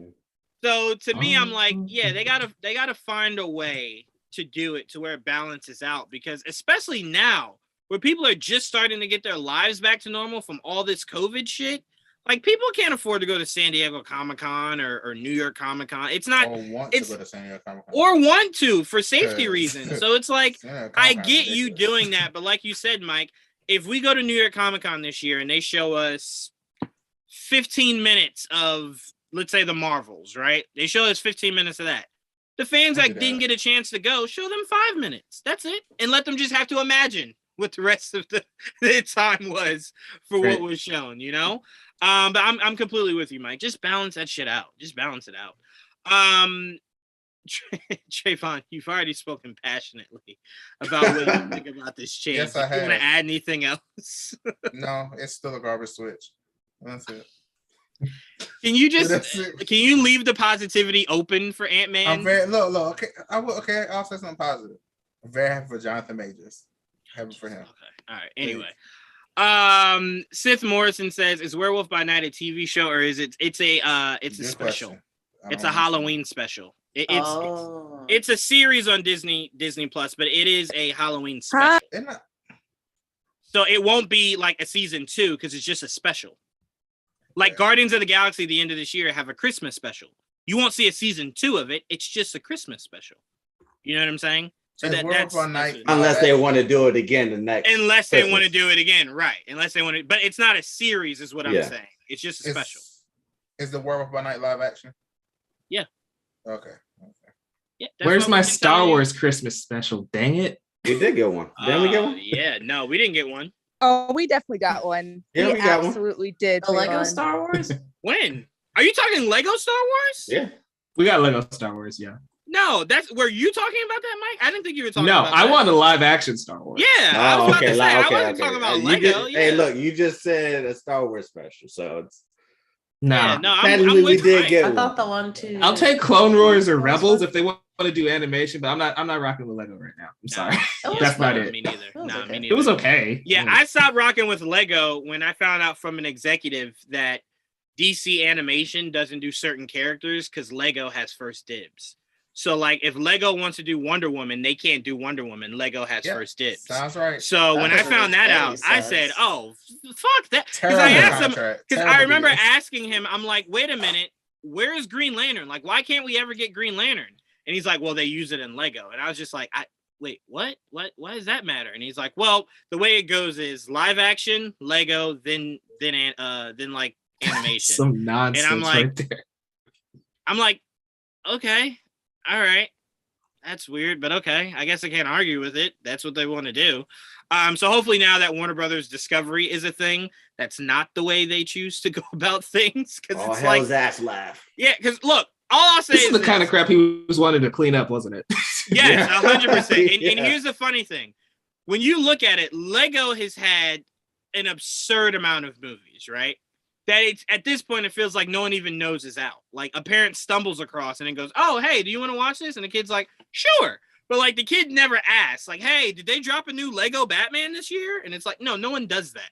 So it's like, why would they get exclusive rights before the shit we know people do watch? And that's the animated shit. Like, we want our shit. I want my Green Lantern movies, man. Like, come on, goddamn. So hopefully we're getting to that, but I do have that interview up. I'll put it in the description. When I interviewed the exec and he was telling me that, and I remember staring at him like, "You're lying?" He's like, "No, dead serious. That's why it took us forever to do Wonder Woman Bloodlines." It's like, well, that sucks ass. All right, let's move on. Jamie, did I ask you, Jamie, about? Oh, I just did. Ash, I want to ask you. What are your thoughts on the Switch for the Marvels and Ant-Man and the Wasp: Quantumania? You're muted. Thank There you. you go. So you mean to tell me I was making all of that damn smart ass comments and I was muted? Yeah, you muted yourself. Yeah. Damn it. Wow. You know, because I was eating and I wasn't trying to like hear y'all have me chewing. That's fair. I appreciate that. But no, for the Marvels, I don't really know much about the characters. So I'm like kind of in the same boat as Jamie. Like when it comes out, it comes out. For Ant-Man and Wasp, those are actually like my first two like favorite Marvel characters, like before anyone that like I just knew of. But I didn't like really know, like I forgot that movie was like happening. So like now I'm like, okay. I'm just being honest. I forgot that it was happening. I feel you. Yeah. So it's like when it comes out, it comes out. Like I'm interested to see like again like what they do with it. But like I'm in Jamie's boat. Like when it happens, it happens. I'm sorry, Trayvon, though. I know how you feel because I'm like waiting for Titans and they don't give me any information except just tweets. They're still filming. They're still filming. Okay, they can like give a little bit of snippet. Give me 10 seconds or something. No, they're still 10 filming. You'll seconds. get it at Fandom. They right did it with before the comes out. Batman. That's all I gotta say. They sure Exactly. did. That's all I gotta Well, say. AJ, they did it. Under new leadership. I'm trying to get back into. Well, actually, no, I'm not trying to get back into the DCE. That's a dumpster fire. But I want some Titans. Give me some Titans content, please. Like 10 seconds, 5 seconds. I'm gonna be honest with you. It's a good and a bad. It's a good and a bad here, Ash, because the good is that's going this way. I mean, the bad is the show is going that way. The good is the characters are going this way. So that's not true. We're getting Brother Blood next season. Chill. And I'm saying it is a very good possibility. It's getting better and better every season. All right, so listen. When they announce Jawan, it I'm gonna tell you this. Jawan, that it's over. Just not there are warned only you. two Just things. warning you. They're not. Fight you for and on. The first one is Star Wars. I'll always fight you on Star Wars. The second one is Titans. You cannot come for Titans. I will Not fight you. coming for it. Me and her just became best friends. We just became best friends because like I'm literally the only Titan stan like ever, and people make fun of me every time I post about the show. I'm just telling you, I'm hearing that those characters will be used in the DC live action going forward, which means that will be making its exit. That's all I'm trying to tell you. Listen, here's the deal. As long as you keep giving me Brenton Thwaites as Nightwing, we're good. We're good. That We're will fine. not be happening. So you agree? That won't be happening. Most likely be more new actors. Wait, say it again, Trayvon. Do you agree when they use them in the movies, they cancel the shows? So you. I never disagreed with you. I just said that sometimes we see it overlap. We can have both. That's what I'm saying. Both. Sometimes we see it overlap. Not with Warner Brothers, you can't. I know they try. Well, that's previous Warner Brothers. Look, all I'm saying is well, you know what? They ain't fired everybody yet. If the current Warner Brothers, they fired a lot. Yes, they did. Not all of them. How did we turn Ant-Man and the Wasp into a Titans to be fight? fired? Yes, they did. Mike, it's this show. It's this show, bro. It's this show, Mike. Mike, I promise. Nobody's safe. Yeah, no, they didn't fire everybody. So what I'm trying to say is, space over there. What I'm trying to say is, we'll be getting a trailer for Batgirl by the end of this year. When you get that trailer, you better get a trailer for Titans more by the end of the summer. information. Let me finish. More information about a Dick Grayson in the DC live action movie universe. Don't touch my boy. Will start to reveal itself. Is all I'm trying to say. Don't touch my boy. Leave him alone. They're not going to keep. Leave him alone. Okay. Leave him alone. Don't touch my boy. I'm going to be honest. I'm going to feel real bad for you and Sabrina. I'm trying to prepare them. I'm going to be praying for you guys. I'm going to be praying for you guys. The last time a show that got canceled really hurt my heart was The Get Down. That show hurt my heart. My heart is going to break into 1,000 tiny little pieces. Not Clone Wars? Clone Wars ended beautifully though. But like no. Remember, it got canceled. Yeah, and then we got that Hidden Yoda season. It just got canceled. It got axed. Yeah, I know, but I've healed. I still haven't. We did get it back too. We did get it back. Hey, I still haven't healed from that shit. Yeah, I still haven't healed from Swamp Thing. I still want Swamp Thing. Yeah, I never even started Swamp Thing because by the time I was going to, it was just canceled. Like the day I was about to start watching. Yeah. Bro, that was a really weird time for Warner Brothers. Like they were just like, "Hey guys, watch Swamp Thing," and then the very next day they were like, "Hey guys, it's canceled," and we were just like, "But you just, you just told us to watch it. Why would we want to now? Like, why would we want to do that?" But I will say, AJ, for you wanting Swamp Thing, Hey, Ash. I hear everything Ash is saying. For Swamp Thing, he's coming very soon. Constantine first. Yeah, I know. And then follows Zatanna, then Swamp Thing. Then we will get the greatest of the Justice League Dark, Etrigan. That is the greatest of that entire.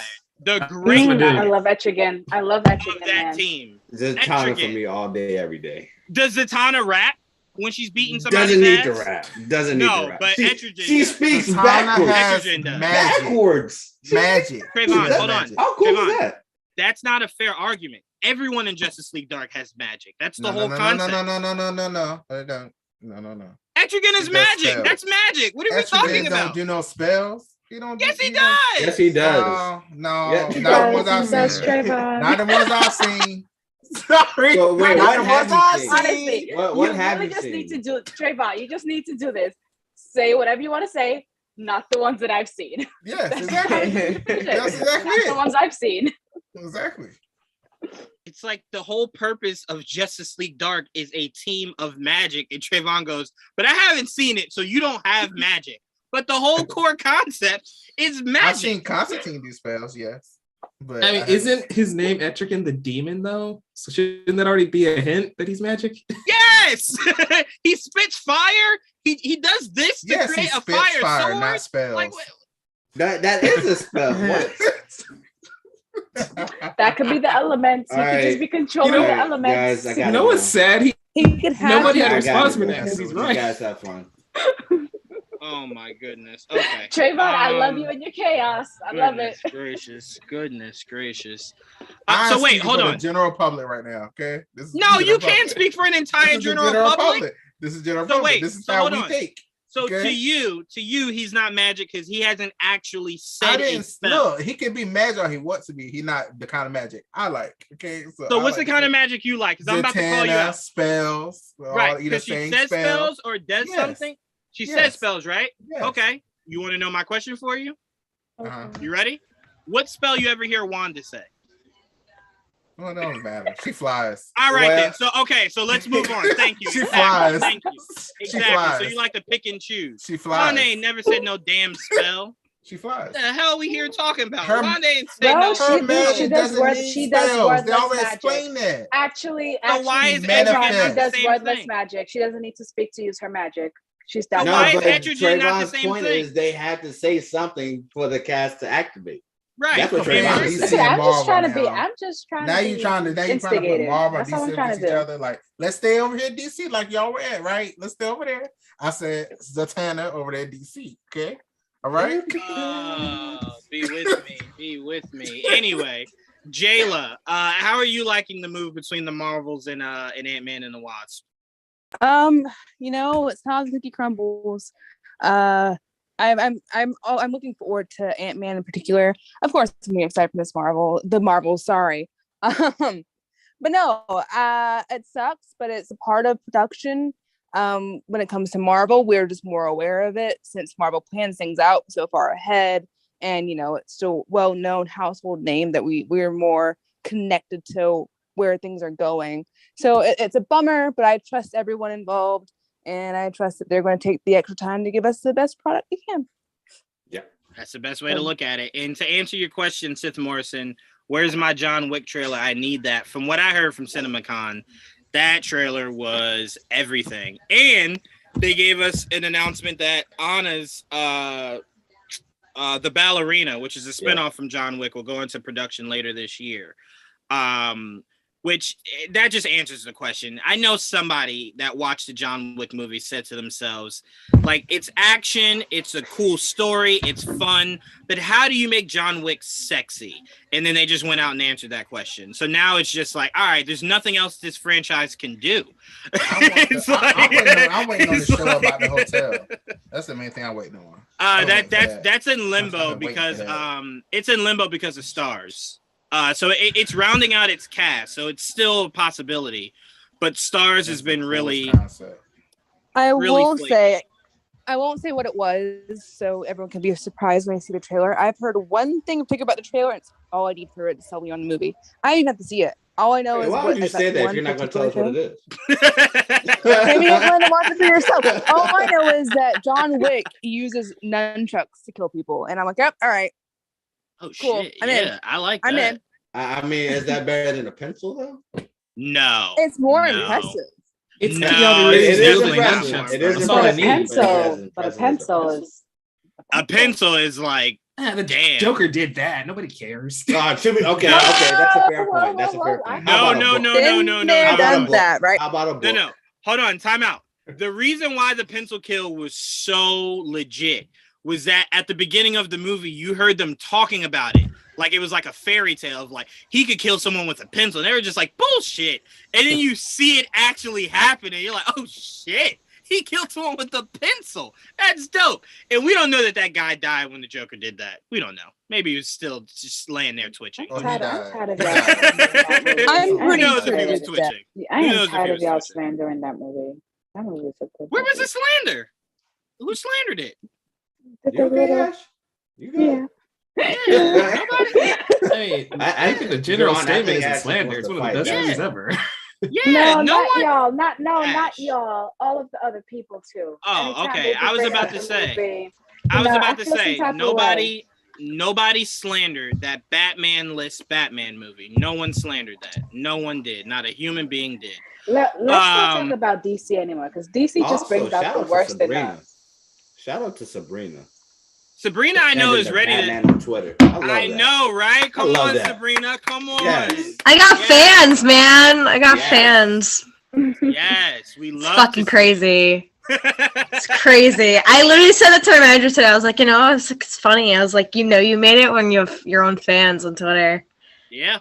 Living rent free. I gotta charge them rent now, man. Gotta start charging rent.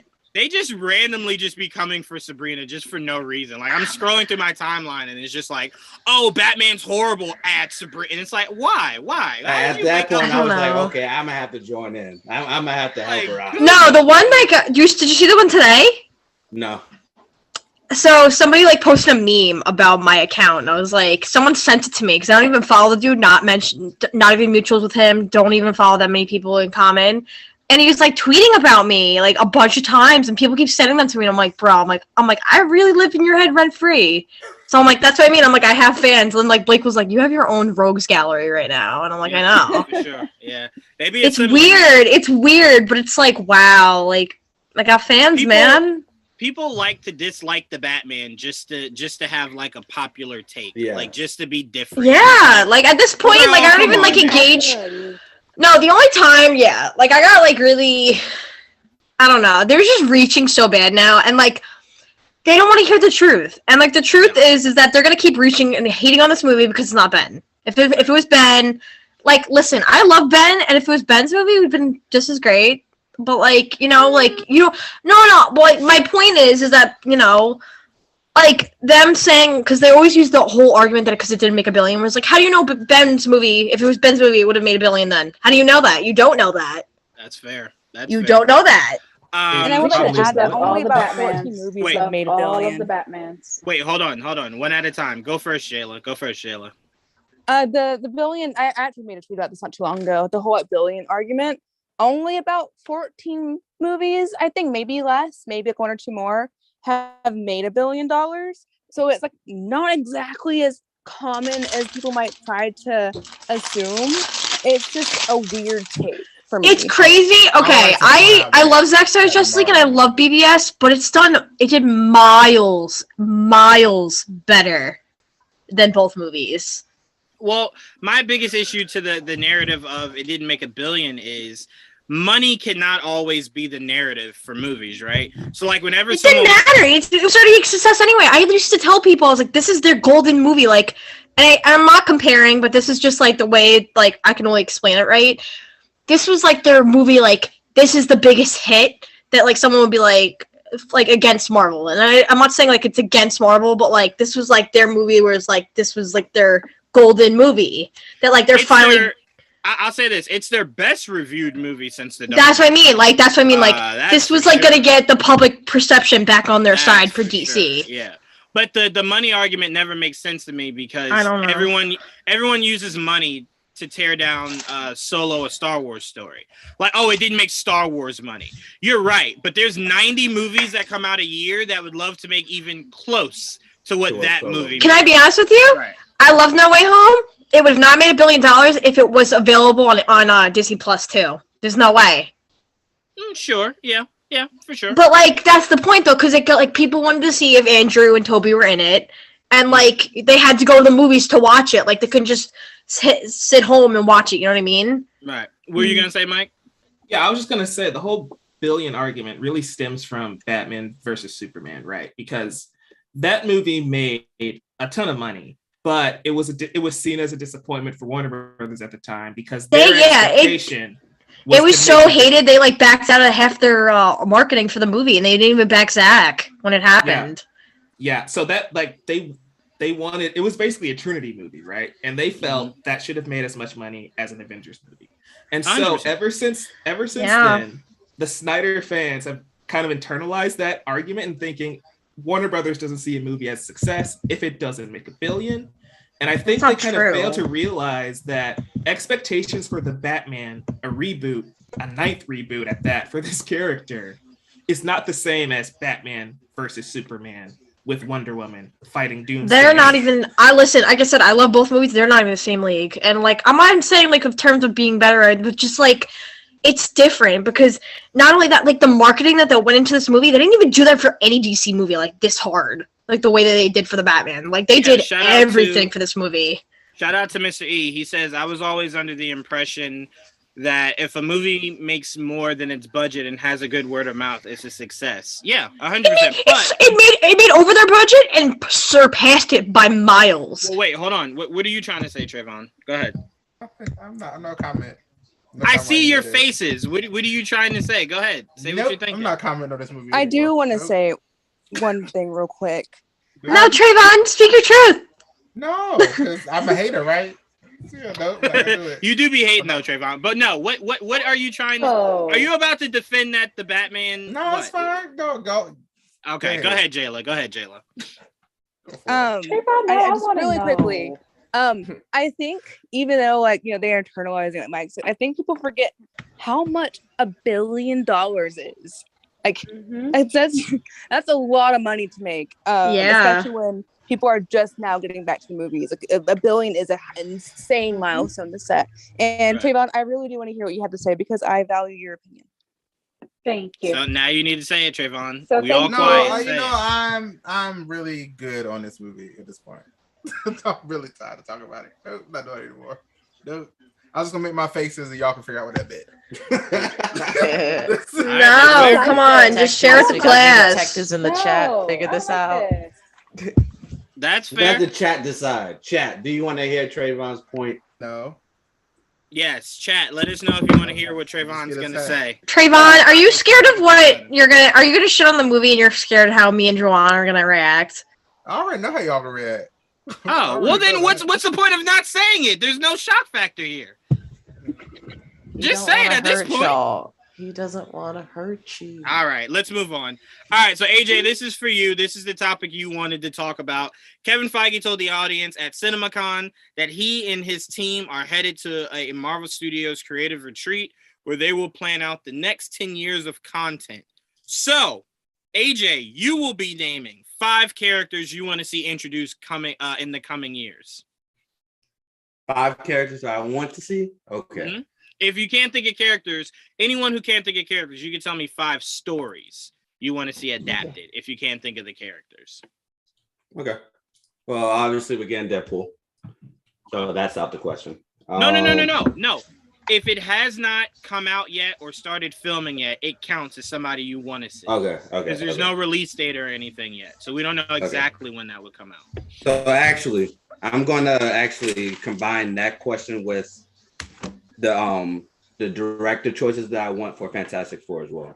Then no, we're gonna do that as our final topic. Okay, we'll do that as our final topic. Okay.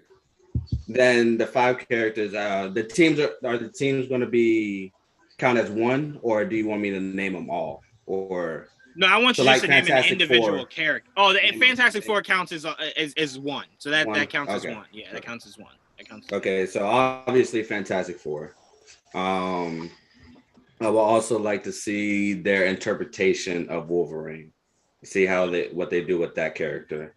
Okay. I would actually like to see the story of the future of Cable within the MCU, build all the way up to Days of Future Past. Not exactly go straight to Days of Future Past, but to build up to it. I would like that to happen. You want to see Days of Future Past again? Well, it's not this with the what was it? The Fox that wasn't actually Days of Future Past. So I will actually like to see none of their storylines were actually the storylines they were. That's why I want to see the way Marvel wants to do it because it's going to be totally different from what Fox does it. As long as I don't see Dark Phoenix again, I'm fine. See, yeah, exactly. See that's what breaks my heart. That's what breaks my heart because I'm like. Now we have Moon Knight, right? And it's like Moon Knight's storyline was kind of in between that Dark Phoenix saga, where Moon Knight had the Phoenix Force at one point. And I'm like, I want to see all these really cool things, but Fox has just driven it into the ground. How do you do it twice and get worse the second time? How did you learn nothing from the first time? Well, that's what they did with Fantastic Four. But look, we're getting Fantastic Four. We're getting hyped for it. So yeah. That's true. What was that 3? You said Cable, Deadpool. You Fantastic Four. Fantastic Four. Yeah, that was 3. Go ahead. I also want to see Cyclops. I want to see his story arc and Storm. I want to see Storm. I'm really interested on the goddess expectation of that type of character. It's a shame that Black Panther isn't in the MCU anymore, but I would still be interested in seeing what they do with Storm. So, yeah. I still thought it would have been cool if they utilized Storm in Thor: Love and Thunder as a god. I thought that would have been really, really, really cool. Where you sprinkle in these characters and then later find out the deeper meaning of mutants and that they're all mutants.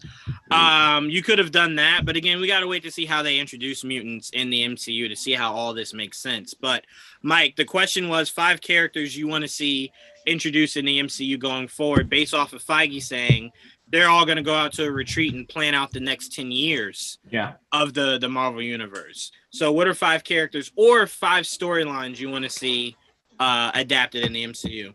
Yeah, that's a good question, because unlike comic books, in the MCU, things are getting kind of weird, right? Because the Avengers are now gone. So like any Captain America story effectively would be with Sam Wilson. So if I were to pick 5 characters, the X-Men, clearly, the entire team is something that I'd really want to see. So I guess I would go with the storylines, because a lot of them are like X-Men and Fantastic Four related anyway. I want to continue the Kang saga. I want to see Galactus and Silver Surfer. I want to go kind of more cosmic. I think Marvel Cosmic is a really good area that they haven't really explored, because it's mainly just been like the Guardians of the Galaxy and a little bit of Captain Marvel. Right. So if we can just have like a space odyssey really with just like Silver Surfer, I feel like that would be really cool. And of course, that's when you can introduce the Phoenix Force if you want to, and have like all that kind of trickle back down to Earth. But I feel like that's a really cool space that they can kind of venture off to, that's going to feel different. One of the problems that I've had with like Phase 4 is that it's different, but it's the same. So we have like Falcon and the Winter Soldier, which I enjoyed, but it kind of just felt like a riff of Captain America, the Captain America Winter series. Soldier. Winter Soldier, Civil War. Yeah. It had the same tone, whereas you introduce these weirder space characters that aren't directed by Taika Waititi and James Gunn. It'll give it a different feel. And so I'm afraid of Marvel getting stale. I feel like having like Mighty Thor and all these other characters come in is a really good first step. So I'd really just, again, like Silver Surfer, Galactus, the Super Skrulls, all that kind of weird Jack Kirby nonsense in outer space. Yeah, well, remember, we're about to get why did I just forget his name? Sam Alexander. Shit. Nova. We're about to get Nova. Yeah. So that's our first step. Obviously, we're about to get Adam Warlock. That's our second step. I kind of feel like we won't get Silver Surfer anytime soon, because if you're panning out 10 years, that means at the end of the 10 years is Galactus. You can't introduce Silver Surfer and then make us wait another, 6, 7, 8 years before actually getting Galactus. That'll be a long ass. He's coming. Well, when? I don't know. Sometime soon. No. When Silver Surfer arrives, it should be a few years, like 2 or 3, and then Galactus shows up. Not like 5 or 6. For so what it's worth, we introduced Thanos and then didn't pay that off until like 8 years later almost. Yeah. Because he was in the first Avengers movie, and he didn't He didn't really do anything until Infinity War, right? So that's we got 7 years or so. Guardians. We got Guardians. He didn't do anything until Guardians. Well, technically, he really didn't do anything in Guardians either. He kind of just sat there. Yeah. No. Oh, wait. Okay, hold on. I'm sorry. Are you saying like fighting or like just seeing him? Yeah, I'm saying like we can see Galactus in the same way we kind of saw Thanos. Sure. Yeah, but he doesn't make his way to Earth until towards the end of that 10-year span, where it's that it'll be really Avengers interesting or whatever. Yeah, it'll be really interesting to see how you stretch that out. But I want Norrin's backstory. That's what I'm looking forward to. I want Norrin's backstory. It's a sad ass backstory. To where Galactus is like, hey, you want to save your people? Yeah, come work for me. And he's like, okay. It's like, wait, you're having me kill a lot. Like, I don't know if I agreed to any of this. But no, Silver Surfer for me, Nova for me, Adam Warlock for me, Wolverine for me, mainly because I want them to keep Wolverine as far away from the X-Men as possible. Yeah. So people can start understanding X-Men existed before Wolverine came. X-Men aren't Wolverine, right? So I want you to put him way over in the corner with his own stories. I even want you to do a like a flashback story where maybe we even see Wolverine fight the Winter Soldier. You see Captain America interact, because the director for First Avengers wanted to put James Howlett in there, but clearly he couldn't. He said he tried. He was like, Kevin, put him in here. And Kevin was just like, you must think we own these characters. We don't. And I'm not calling Fox for a favor. No, I only do that with Sony. So Wolverine would be my number 4. My number 5 would be, I had to go wild out there. Franklin. Let's go, Franklin. I don't disagree with Franklin. You know what? I'm not going to go wild. I just want to see Kitty Pryde. Kitty Pryde is one of my all-time favorite characters. I'm sorry. Amazing. No. I do want to see Kitty Pryde. Kitty Pryde is part of my top 5. Take Wolverine out. I want to go crazy. And the character I want to see, I don't give a shit what anyone says. She is one of my favorite characters. I want Squirrel Girl. I want Squirrel Girl, and I want her now. I was supposed to get a series. More like strength and power than people give her credit. Thank you, Jayla. Thank you, Jayla. Squirrel Girl, even though she got her ass beat, was going up head to head against Thanos. She got her ass beat, but Squirrel Girl, and she took it like a pro. She did take it like a pro, but she did get her ass beat. But Can you imagine if we get Squirrel Girl and Gwenpool? That'd be amazing. I want a story arc that involves Thane. Ooh. Yeah. Yikes. What? Why? Yes. What? Especially after the death of Thanos, I need something with Thane in it. That's what makes it make even less sense. Because then you're kind of just rehashing what we just spent 12 years building with Thanos. You bring Thane in, and Thane's supposed to do what? His whole thing was his allegiance to his father. There is no Thanos. So what would be his purpose? That's fair. Okay. No Thanos, I'm like his whole thing. His whole thing was like, I'm here for my dad, but like I really don't want to be a bad guy. And it was a balance between the two. But now his dad's dead. He's like, well, that's that. No, but all jokes aside, we can see Thane pop up somewhere else where he could maybe be like, I would love to see Thane work with Doom, do something with Doom. You could work something out. So we'll see how that plays out. But I want Squirrel Girl. They filmed that series with Squirrel Girl and then threw it in the garbage. I was this close to Squirrel Girl. Fucking hate you, Hulu. Anyway, Trayvon, what are 5 characters or 5 storylines you want to see played out over the next 10 years of the MCU? So the first character I think about is Rogue. But I don't want her to kill Captain Marvel. I do want that. Then I don't. You say this a lot. Why is that your biggest fear? Why do you think that's gonna happen in the MCU? Because that's the storyline I know of Rogue. Okay, that's the one I know. That's the one I've seen from the cartoon.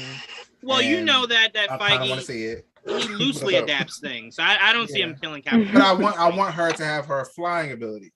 That's what I'm saying. Like I need her to have her super strength and her flight. Like I want those abilities. I don't want no Rogue just walking around and keep touching.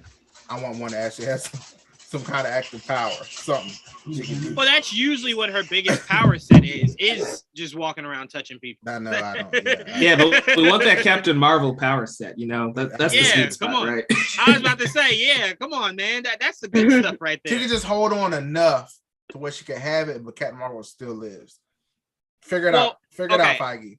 Let me say this. Because a lot of people's mindset of Rogue is just from the live action movies. Yeah. Well, Rogue does in the comics only touch people enough to gain power, not to actually kill them. The movie went a little too far in the aspect of that.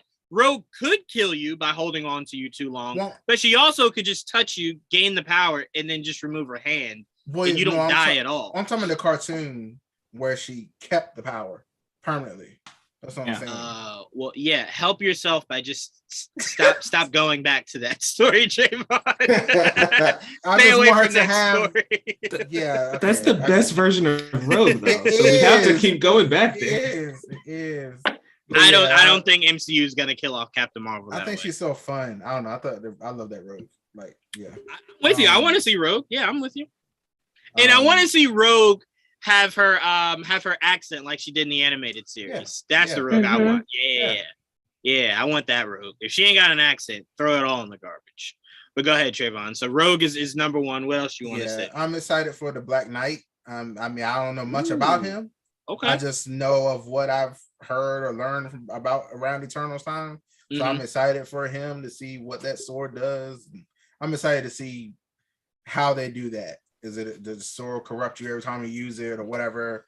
It reminds me of some Power Rangers. Well, it's gonna be interesting because the first time he came across that sword and met Blade is where Blade told him like, "Hey, so I know you thought this was your family sword. It's not. This sword actually traces back to Dracula.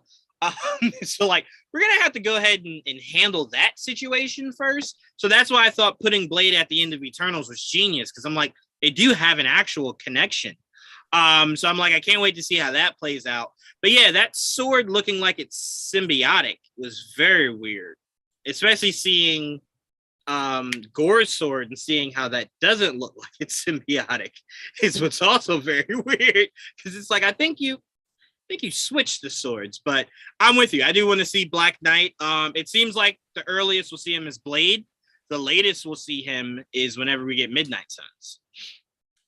So I don't really see where he pops up before then. But yeah, Blade might be the earliest we see him, because you kind of got to play out. Blade is turned into Nick Fury now, just recruiting motherfuckers, right? So it's like, well, can we see how that plays out? Does he recruit more? Like, does Moon Knight end with him being recruited? So I'm with you. I definitely want to see Black Knight come back. Can he at least be on screen next time he recruits someone? Because I had That'd to be Google nice. who that was. That'd be nice. That's something that you know we what's do funny, need to Mike? see. You know what's funny, Mike? I had to argue with people till Chloe Zhao came out and confirmed it with him. Everyone kept saying, no, that's Uatu. That was Uatu talking to him. And I'm like, why would that even remotely make any sense? Why would Uatu look at all the superpowered beings and go, I need Black Knight. I need the guy who hasn't even wielded the sword yet, doesn't even know what to do with the sword. I need that guy. I know what he could be. Like, that makes no sense. Blade made all the sense in the world. But go ahead, Trayvon. So Black Knight and Rogue. Who else? Captain Britain. Only because I learned about the character recently, and because Henry Cavill would be great, and I want him in the MCU. Not wrong. So I knew you were going there. I swear to God, I knew you were going there. You're not wrong. You're not wrong. Give him a job. Henry Cavill, Marvel should. That's exactly. I tell you this. I only want Henry Cavill as Captain Britain because it keeps him away from being Hyperion. I don't want that motherfucker to ever exist in live action ever. Ever. That whole team is just Marvel's Justice League. I don't ever need to see that shit. That is true. I don't ever need to see Marvel's Justice League. Ever. Don't do it. Don't do that team, the Squadron Supreme. Don't do them. Don't do them at all. Throw that in the garbage. So yes, please let him be Captain Britain. Or, just throwing the name out there, I wouldn't be upset if they gave it to, what's his name from Star Wars? John Boyega. Would not be upset if they gave that to John Boyega. I would take that as a very interesting change. I just assumed, I was thinking he would be Blue Marvel. I've heard about that character too. I was like, oh, that'd be neat. Yeah. That it would fit as well for him. Yeah. Blue Marvel confirmed for the Marvels? I'm just no double checking that. No. Okay. No, not confirmed. No, not confirmed. I want the New Mutants. Yes, it was like, pushed to the side, but I really thought Magic was cool. Yeah. I liked her. Yeah. You're going to get Magic. Magic is a character. She Feige was cool in that. Like, she was Feige cool in likes that character. You won't get the same actress, but you will get Magic. I am hearing we will get Magic back. Not the same actress though. Bring Anya back in here. I need her back in here. You can't do that, AJ. Once you open that door, you can't close. I mean, it. she doesn't have to be Magic. She can be any. Okay. I do need Anya back in here. You know what? Anya, I would love her as Killer. Not Killer Frost. Sorry, Frost. Emma Frost. I would love her as Emma Frost. Yeah, 100%. 100%. She'd be perfect for that. A young Emma Frost. Yeah, hell yeah. No, she's like what? Early mid-20s? Anna? She could be a grown-ass woman. 25. Yeah, she could be a grown-ass woman. She ain't gotta be a younger version. Grown-ass woman. But Trayvon. So after Captain Britain, what else? There was Magic, but next. Magic. Okay. And then after that is Nico Minoru. I really liked her in The Runaways, but she was really cool. I would like to see her again and her staff again. Staff of one. That was cool. I thought that was really cool. But yeah, I liked her character a lot. So. Okay. Well, Joel has a theory on how we could see Nico as soon as Midnight Suns. Like Nico could be part of Midnight Suns. See, I didn't even know that until I saw that the game that they're coming out with. Yeah, that was what like, Joel was. Yeah. So we could get that. Nico's a very interesting character because Nico can exist outside of that team. No one else really can, but she can. So I'm like, you can do stuff with her. I had the Runaways or Nico Minoru, but I was like, nah, the Runaways already done. It's okay. I just want Nico. It's okay. Okay. Yeah, she was a great character in that show. I think they kind of wasted her in the final season. But she's a legit character. And that actress nailed it. She was awesome. I'm with you. I would love to just see the Runaways come back now that you can implement mutants and you couldn't in the Hulu series. Far fetched. I would love it to exist. It's not that far fetched to exist in this world. So yeah. All right. I like that 5, Trayvon. I like that 5 a lot. A lot of deep cuts too. Look at you making me proud. Look at you, Trayvon. So proud of you. Jayla, what 5 characters or storylines do you want to see played out in the MCU going forward over these next 10 years?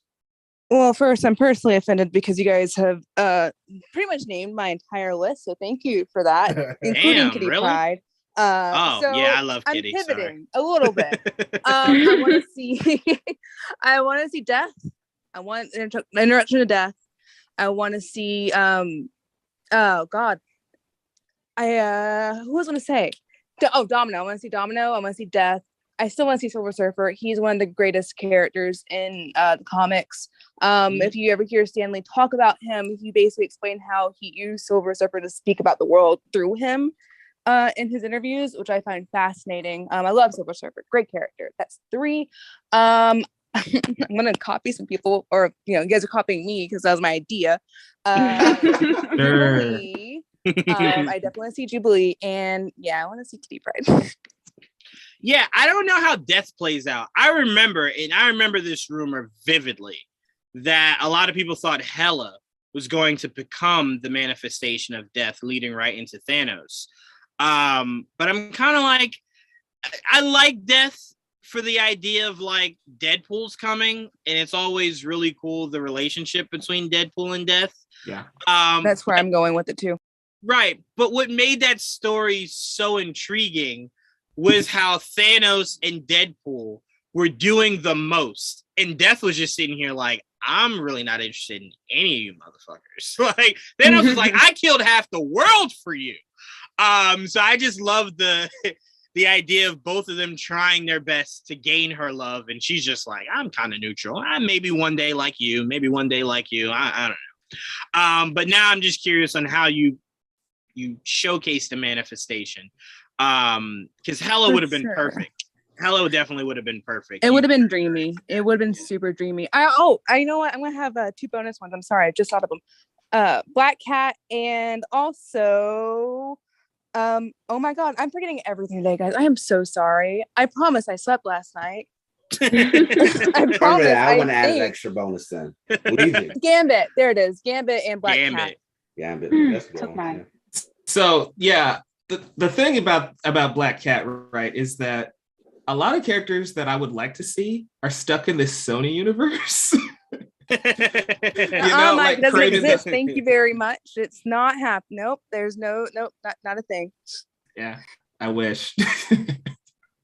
But like Black Cat, Kraven the Hunter, Silver Sable, all those great characters are just stuck fighting Venom, I guess. I don't know what's going on over there. A character I would really like to see though is Daredevil. I know we already saw him, but like just announce the Daredevil movie or series. I just want to see Daredevil and Kingpin again. Well, Kingpin you're gonna hear announced again within the next month and a half because they're filming Echo.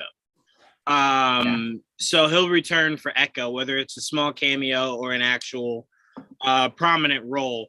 And from what I'm hearing, not only will we be getting Daredevil in Echo, we will be getting Yellow Suit Daredevil in Echo.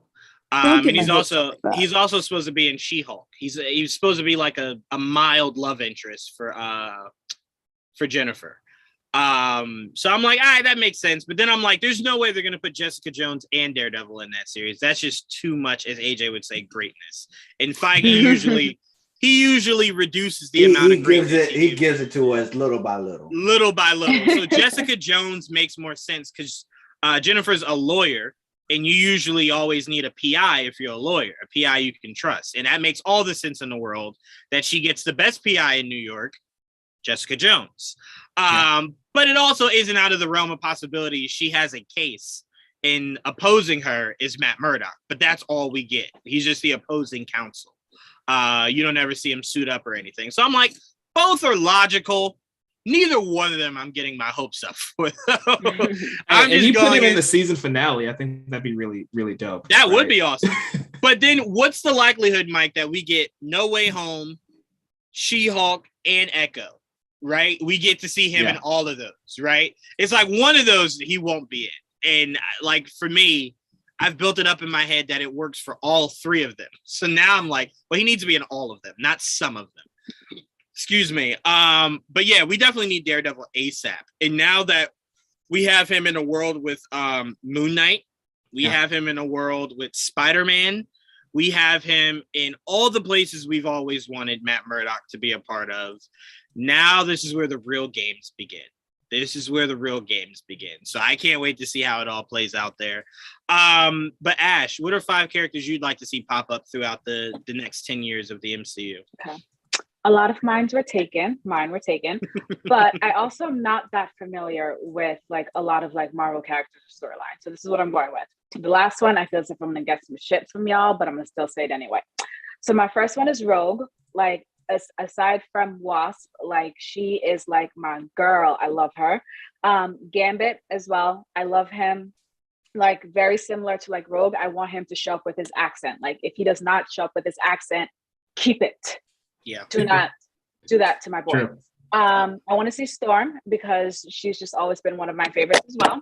I want to see more of the 9 worlds. I'm someone who really loves mythology, and if like we're getting like Thor, Love and Thunder, I don't know what direction they're going with that, but I would love to see them explore more of the 9 worlds, more of this universe that they have here. And then my last one is I want to see Polaris from The Gifted. Like, I love her. She was one of my faves. And I actually really, really love that show. So I would love to see a couple of characters from there pop up in the MCU. And that's so what I'm with. I'm glad you said that because I keep telling people Quicksilver will never be back. That character's gone, right? So if you've already introduced Wanda, right? And it doesn't seem like Wanda will be Eric's daughter. The only logical way to go, you don't keep him childless.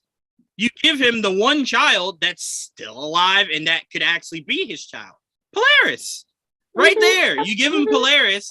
And then what you do the is... last episode, she ends with the medal. Like, come on. Like, so, it is right there for you to take it, baby. Like, come on. To me, you introduce Polaris, and then what you do is when Wanda doesn't feel safe with the Avengers anymore, goes off on her own, she finds Magneto and he takes her in and he's like a father to her. And then you get that sibling rivalry between the newcomer and Wanda and Polaris, who has been there the entire time. And you get that sisterly rivalry that we usually, because Polaris has been like Tim Drake, right? To where everyone knows the name, but no one really respects it. Right? They always jump to Quicksilver or Wanda, just like they always jump to Jason or Dick Grayson, right? So it's like, all right, so if the MCU is keeping Quicksilver out, this is Polaris's time to shine. I'm the only fucking kid, right? Like I'm the only one. You're gonna notice me, people. They treat poor Polaris like she's Bruno or something. We don't talk about Polaris no more. So I'm like, this is her time to shine. Go ahead, Mike. I just want to say, let's not throw shade at Tim Drake. My boy's been through enough as it is already. That is true too. Don't get me wrong. Don't get me wrong. He's right though. This like Titans is finally putting respect on his name. Well, we do also forget Batman the Animated Series, but not Donna. But okay. They do shit She's on back Donna. alive. Donna. Listen, I've been rewatching Titans, and I'm still pissed. I can't get over it. I can't get over that one specific. And like, I don't even care that they addressed it and they made fun of it, but the fact that they killed my girl like that, you gave her that dumbass death. Yeah. Like, are you kidding me? But then Hank gets blown up, but she gets killed from freaking electricity that she then catches. We're gonna swerve back. But Swerve back. I do like that you said Polaris because The Gifted was awesome. I do know Emma Dumont, who played Polaris. Beautiful soul, amazing talent. I was very heartbroken when they canceled that show because I'm like, and if they bring back Polaris, they better bring back Emma. Bring back Emma. They will not do. What is they're not gonna do that, Ash. Okay, listen. It's called Hopes, Wishes, and Dreams, and I have all of them. No, I think because look, it's not a you thing. I know a lot of people are asking this with seeing that Xavier is gonna be in Doctor Strange 2 and everything. I think what people keep forgetting is when Feige got the rights to Fox, he don't care. He wants to try his best to distance himself from everything that was the old regime. Charles being in this movie is just a nod to what used to be. It's not a nod to what is going to be. He doesn't want to bring back the old people. So then why tease us? Why tease us? It's a multiverse. Use a It's a flirt. multiverse. It's a multiverse. Why not play with the multiverse? It up and bring my girl Polaris in. Come on now. Ralph Boner. That's it. Ugh. Yeah, there you go. That's your example. I love that twist. I love it. And also, I have one more, just because I know it's going to piss Jawan off. I want the Supreme Squadron. I want them, if that's what they're called. The little Justice League. Squadron Supreme, and they are hot garbage. Bring them. They are hot doo-doo garbage. Oh that's my okay. God. I want to see them. They can be a hot doo-doo garbage. I want to see it. Make $1 billion. Don't you have a crime? Don't you have a crime syndicate in the actual DC universe that's a ripoff of the actual Justice League? That's fine. That's okay. So then go watch that. You don't need it. But we're not talking about DC Comics. We're talking about Marvel. Let's stick to one topic. And I want to see the Squadron Supreme or the Supreme Squadron, that whatever they want to call themselves. No, thank you. I'd rather see a live action of Rescue Heroes than I'd ever want to see that stupid ass team. But anyway, Sabrina, what is it that you want to see play out in the MCU over the next 10 years? I mean, like, I don't have like a full list, but I do have like one character that like I hope I see like more than just like the cameo. And like I know you guys are gonna make fun of me, but I don't care because I love him. And I'm now like high key his #1 stan, but I want to see more of Star Fox. I want to see more of Star Fox. Yeah, what's wrong with that? Well, because it's played by Harry Styles, so like a lot of people are like, "Oh, you're saying." I love Harry Styles. Is, like my favorite like actor and artist. So like I gotta be honest with you, I was not gonna watch Eternals, and then Blake texted me about the post-credits scene, and I was like, shit. And now I'm like, I actually have his first appearance as Star Fox. In it for 2 seconds though, Sabrina. What? You went to go see it to see 2 seconds? Yes. Is all she needed. Yeah. It's Harry Styles. I mean, come on, you know. Jawan, I literally brought his first appearance to Star Fox because Harry's playing him. Jawan, we should be happy. That's more money in the box office for Eternals. So that's what I mean. Like, okay. Well, and then like Eternals was a good movie. It was a great movie. It was a great movie. Yes, it was. Love that movie. Sure. Anyway, I heard that like from like my manager at like work, who like knows about like Star Fox and everything. He had like a brief kind of fling with She-Hulk, so he could maybe show up there, because he got like maybe eventually. You never know. They're gonna try to keep that. Well, at least his first season is grounded as possible. No, I'm not talking about the first season. I'm talking about in the future if she gets more than one season. Gotcha. Because like he got confirmed for multiple projects, so I mean, like I could see if he doesn't get a spinoff, maybe he just does little cameos here and there, stuff like that. Because he was part of the Avengers at one point, so like, and I know the Avengers are gone, but I'm just saying like they're introducing a lot of like characters that are like not as well known. So like I don't know, maybe. It's only confusing. Just wishful thinking. I don't know. I just want to see more of him.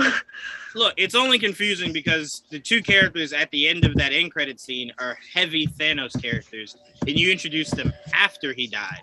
So I'm now kind of just like, well.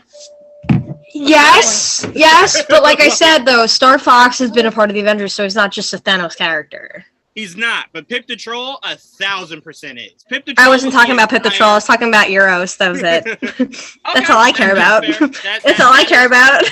I also like. I know it's like everyone's debating it, but like now that I keep seeing it, I'm like, I just want to see Midnight Suns. I just want to see that. I hope they build up to that. Like, oh man, I want to see that so bad. I keep seeing like Ed's posters. I'm like, I need this.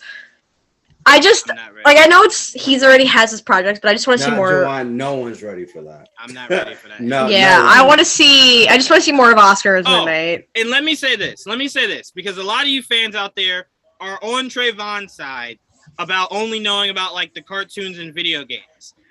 I have to say this for the 90th time. Wolverine is not part of the Midnight Suns. That is just exclusively for the game. I keep seeing people like, I can't wait because the game is doing. No. Mm-hmm. I'm saying because people only know, like they're thinking, they don't know the Midnight Suns, so they're basing it off of the game, and the game has him part of the Midnight Suns. That's what I was alluding to. I'm not saying you said that, Trayvon, but it's the mindset of letting the games in the cartoons. It's still gonna happen, but it's not gonna happen. Good effort. I'm saying it's like that DC Justice League Dark movie had Batman on the poster. It's the same. Wait. Time out, Mike. Time out. I'm gonna say this. Because he is a dear friend of mine. Ernie Altbacker did explain why he put Batman in the forefront of it. He was just saying that if you get a chance to use Batman, you take it. That's true. That's true. He was saying, false marketing, though.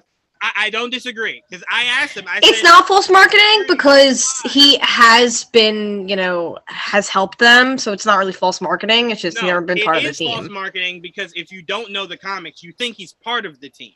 Right. So you could put Batman on a Green Lantern poster because he's had a Green Lantern ring at least once before. Right. Yeah. So and Ernie knew that, and he spoke to that. But I was like, Ernie, maybe next time you could put him in the movie, not part of the poster, because like Superman was in that movie, he wasn't in the poster.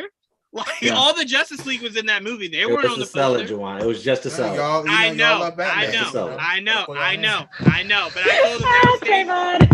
I told him that was dangerous. I had to tell people he's never been part of Justice League Dark. Trayvon, you ain't right. I had one friend like, it's called Justice League Dark because it's led by the Dark Knight. It's like, no, that's not what happened. Yeah. Pull y'all in. That's so corny. I love that. That's so corny. God, goodness. I bet it works. He led by the Dark Knight. Get out of here. Also, if we do get Midnight Suns, that means we're getting closer to Ghost Rider, and if we're getting close to Ghost Rider, God! It also means we're getting close to Mephisto. So, okay, wait. Can we hold on? Can we just say something though? Because I just had this conversation with Blake earlier about like who else could show up. I'm just saying, just gonna put this in existence. I don't know if it's gonna happen. I could be out of my mind. But if somehow I see Ghost Rider or variant Ghost Rider in Multiverse of Madness, I will literally die. Nicolas Cage's Ghost Rider is not a Multiverse of Madness. I'm just saying, if somehow he is, I will literally die, Joanne. I will literally die. Hey, you know what? I blame No Way Home. Listen, you got what's his name? Doctor Strange going through the cartoons and all. I'm just saying, I'm gonna combust. He could rip right through into what's happening. Here's the main reason. 2005. I also still believe Loki's in it. I don't care. I think Tom Hiddleston's being very, very weird about it. Here's the main reason why Ghost Rider's not in it is because when they introduce Ghost Rider, he will be the Hispanic version we saw from Agents of S.H.I.E.L.D. He will not be Robbie. Yes, he will be Robbie. He will not be he won't be Johnny. But we will see Johnny. It'll be kind of like a Hal Jordan, Jon Stewart thing. I want Nicolas Cage's Johnny back really bad. Oh my God, no! Stop it! I love him. I don't care. I don't care. I will defend those movies with my life. I do not care. Why? I'll defend the first one. That's in the first one. Which you want to see it back? Oh, never mind. Because they're good. He was so good. I love him. He was not bad, is what I will be able to say to that. He was not bad. Put some respect on his name. I do. You want to talk Con Air? That's where the respect comes from. But you talking Ghost Rider. Best I can do for you is he was not why those movies were bad. is the best I can give Nicolas Cage for this. They were not bad. They were not bad. Not the first one. You're right. Bad is too nice. It was one of the worst things I knew I've you ever was going seen. there. I knew you was going there. As soon as you said Joanne, respectfully, respectfully, you think Jaws is bad, so I don't trust your opinion. Jaws is super garbage. A shark movie where I don't even like shark movies, and that movie scares the shit out of me, but it's not bad. How does it scare you? You never see a shark. You don't do nothing. Movie? It's a shark movie where you never see the shark. Why is that? Yes, you do. What do you mean? It's called I suspense. have an argument about the never seen the shark thing, actually. No, Yeah, Deep go Blue ahead. Sea. That's my argument. Deep Blue Sea. I mean, That's a shark you movie. were wrong. Point is, Josh is a Can we good not Riders. slander Spielberg? No, please? Mephisto. No. Can we not slander Spielberg? Juan, Like, listen, at this point, I'm at a point where I'm not going to believe it if he or when he actually shows up. I won't believe it for a good few minutes. I can't do it anymore. It's too much stress. Wait, stress for what? Can't believe what? I missed it. Sorry. No, saying that if when Mephisto finally shows up, she's like not gonna believe it because like of all the speculation and the stress of this. Why not gonna make a deal with him to get her children back? That's what I think. And then you'll see him. No, you Wait, don't what? see I him. wanna You just see hear that his too. voice. That's how they I get want to see that too, Trayvon. Her children are supposed to be shards of Mephisto, so her children shouldn't exist without the idea of Mephisto. So this movie better have Mephisto somewhere in this motherfucker if them kids come out. Don't them kids get your come out hopes up with again. Wanda. We've learned our lesson Mephisto already. better be in there. No, I didn't learn nothing. Mephisto better be in this goddamn movie. You're going to get disappointed again. Don't If do I- it. So you need to I'm lower telling your you- expectations. Jayla, I'm telling you right now, anytime Wanda breathes, it better be because Mephisto's behind her. That is my mindset till I am disproven and Wanda have to be is in the disappointed. ground at the end of the MCU's He timeline. about to be disappointed. Once that in happens, movie. that's when. All right, that's fine. You But got So to be you, so disappointed. okay, so sorry. so your expectations are coming from the comic book, so it has to be that way, right? No. Your No. expectations No. for the You right. shows, the cartoons, You right. it No. has to be You that way, right. You talk your shit. That's not the same Talk your thing. shit. That's not the same thing at all. It's Speak from your what truth. You think it's supposed to be, right? What you think, No, what I that's think not it the is. same thing at all. Okay. Yes, It's it the is. story. It's the story. It's the Uh-huh. story. So It's why the can't you want the original story from the video conceptual games? story. Exactly. Or the Because cartoon. that's a fake made up story. It's Ooh. not the conceptual All story. stories are made up. Comic books are made No, up. go Exactly. All conceptual. stories are made up. No, conceptual. All stories are made up. It's all made up. It's All right, fake. yeah. You know what? You're right, Trayvon. How many times have you saw your cartoons or your video games come to life in live action? What do you mean? It's all coming. How many times?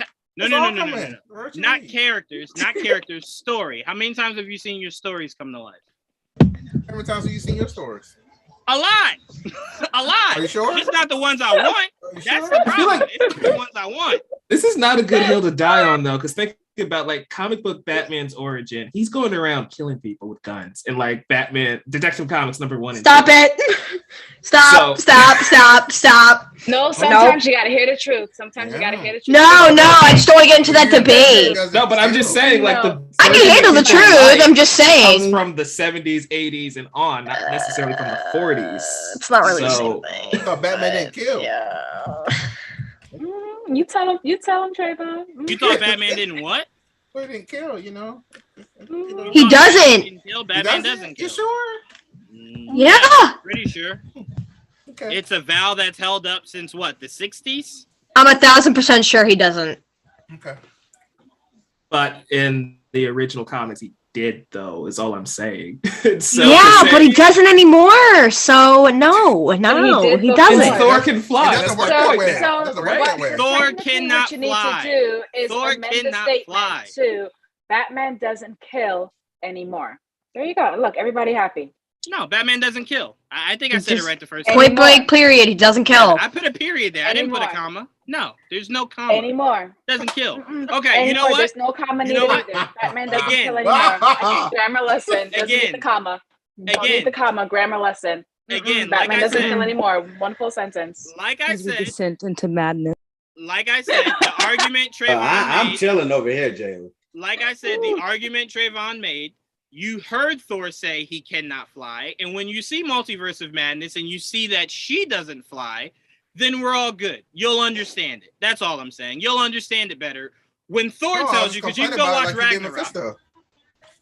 Like I did Mephisto? What? Trayvon, that is completely different. What are you talking about? That's not. Yes, it is. Yes, it is. Here's why. Thor said he can't fly. We are just waiting for Mephisto. No one said we're never getting Mephisto. Thor has told you I can't fly. Simple. There you go. Moving on. AJ, to end us on this night. Anymore. Fantastic Four. Ash, you sounding like you're not a Batman fan. That's what I'm hearing. Anyway, AJ. Listen. Going to you. Listen, I love. See how that works? I love to toe the line, and I love to be difficult. Batman don't kill, Ash. You know this. If it makes you upset, I'm gonna keep saying it even more. Batman doesn't kill anymore. Agent of Chaos. All right. All I heard is Batman. I love it all. And I agree with it. You welcome, Trayvon. You welcome. You welcome, Mike. To end this out, AJ, Fantastic Four has lost their director in John Watts. Officially today, he has stepped down from directing the movie. You had a concept, AJ, of who could replace him. So what were your thoughts? So I was thinking more of who is a great relationship director. Good with one-on-ones or good with family relationships and stuff like that. So I went for Greta Gerwig as one of the directors, or Barry Jenkins, Megan Park, who did Fallout on HBO Max, Rebecca Hall, who did The Passing, or Olivia Wilde, which is probably one of my favorite directors now. So I just had to throw it in there. So I won't give anything to Olivia until I'm gonna say the last one is a fat no. Not until I see Spider-Woman. I need to see Spider-Woman first. See what she does with that. I'm curious as Sabrina why you say that's a fat no. Oh, go ahead, Sabrina. I'm excited for her Don't Worry Darling, but I'm curious to see it too before I consider her for a comic book role. Well, did you did you see Little Women or Lady Bird? It was okay. They were okay. I don't know. It just I think she's a phenomenal director. I'm just saying she's casted to doing Spider-Woman. I want to see that first before I. Is she really? I wouldn't even judge her off that because Sony as a brand is terrible for Marvel. Yeah. No. Sony is, What I'm judging her by is not the success of the movie. What I'm judging her by is the story. The story, the concept of the movie, everything a director has to do is what I'm judging her. Sony is limiting them based off the story. If you're telling me all she does is walk in the room and signs her name, I'm basing it off of her walking in that goddamn room and signing her name. Whatever she does in this movie is what I'm judging her by. Who are you talking about? But it's limited. Olivia. That's what I'm saying. It's limited. It's more so. We're talking about what happened the other day. Greta Gerwig. Well, you talking about what happened to her the other day. I was like, oh my god. No. And Jason Sudeikis is a legend for that. Deserved. That was. I'm sorry, I do not like her. That wasn't his choice. He could have waited. No, hell no. That man is a legend for that. Are you serious? That wasn't his choice. It was his choice. Go do it then. I'm telling you right now. Before she got on stage, he called her and said, "Hey, what are you up to? You busy?" "Nah, I'm about to go do this." Nah, she hella problematic. She kind of deserved that. He was like, "All right, bet. Let me go send." Well, I'm not basing it off that issue. She's a great director. She's good with relationships. She's good with character. I agree with That's everything you need from Fantastic Four.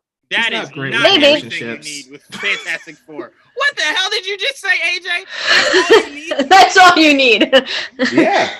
All you need is love. All right, AJ, then do it yourself. Yeah, okay.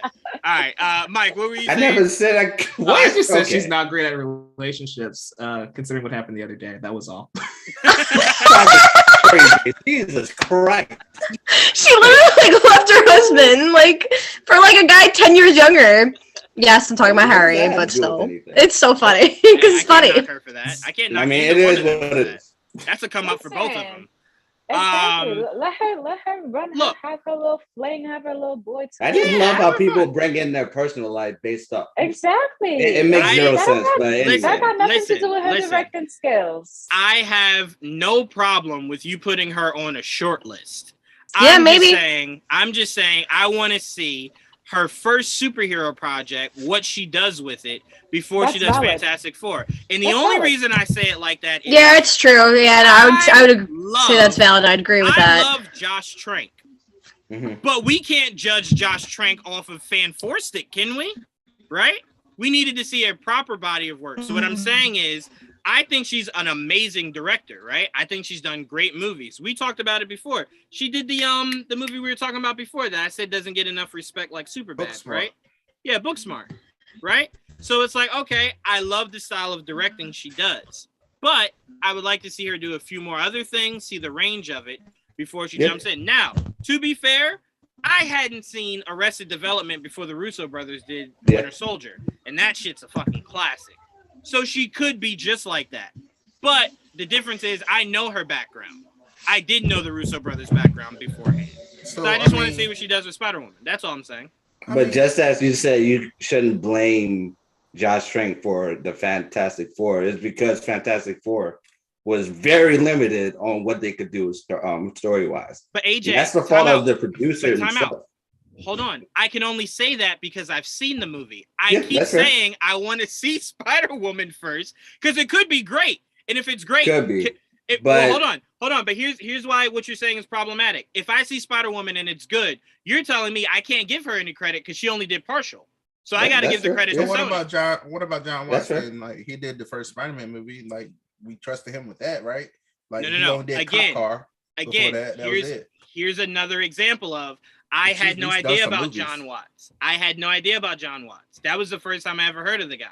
I know her background, and I agree with you. She is a phenomenal director, but that's not all it takes to making a great superhero movie. If that's the case, there's a lot of really good directors that make superhero movies that don't come out the way that they're supposed to. That's all I'm saying. Yeah, but Marvel, that's totally different because Marvel gives that little leeway for the director. You say that? And still gives that leeway to help them forward. You say that, but I love Scott Derrickson, and I still think Doctor Strange is on the lower tier of Marvel movies. But okay, we're gonna have to disagree to agree to that point then. But that's fine.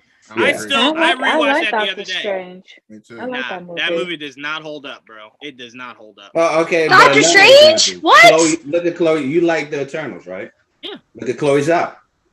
She basically had free reign on that movie, and you loved it. So yes, but what's the general perception? No one else did. So again, a lot of people don't like that movie. Let me just see how it all plays out. That's all I say. I didn't say I disagree with you. If you told me tomorrow she's on the short list, I wouldn't go, oh. I would go, okay, all right, cool. She deserves to be on the short list. She's a phenomenal director.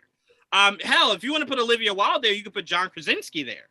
But a lot of people wouldn't want to do that because they want him in the movie.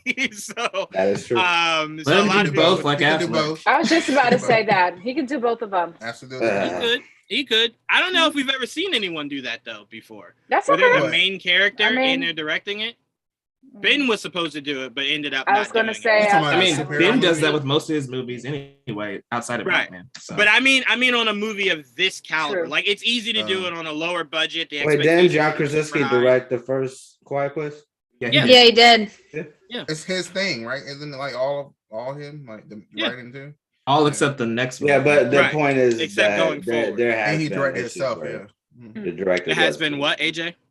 I was just trying to make the point that there have been directors that were the main protagonists of the movie. That's all I was saying. Oh yeah, no, I wasn't arguing that. I'm saying in a movie of the caliber of like a Marvel or DC. Okay, movie, I see. Okay, I got you. That's a massive budget that you got it. There's so many working parts on top of acting. Also, that has to be. Well, that's why I say I wouldn't want John Krasinski to direct and acting. Right, yeah, one or the other.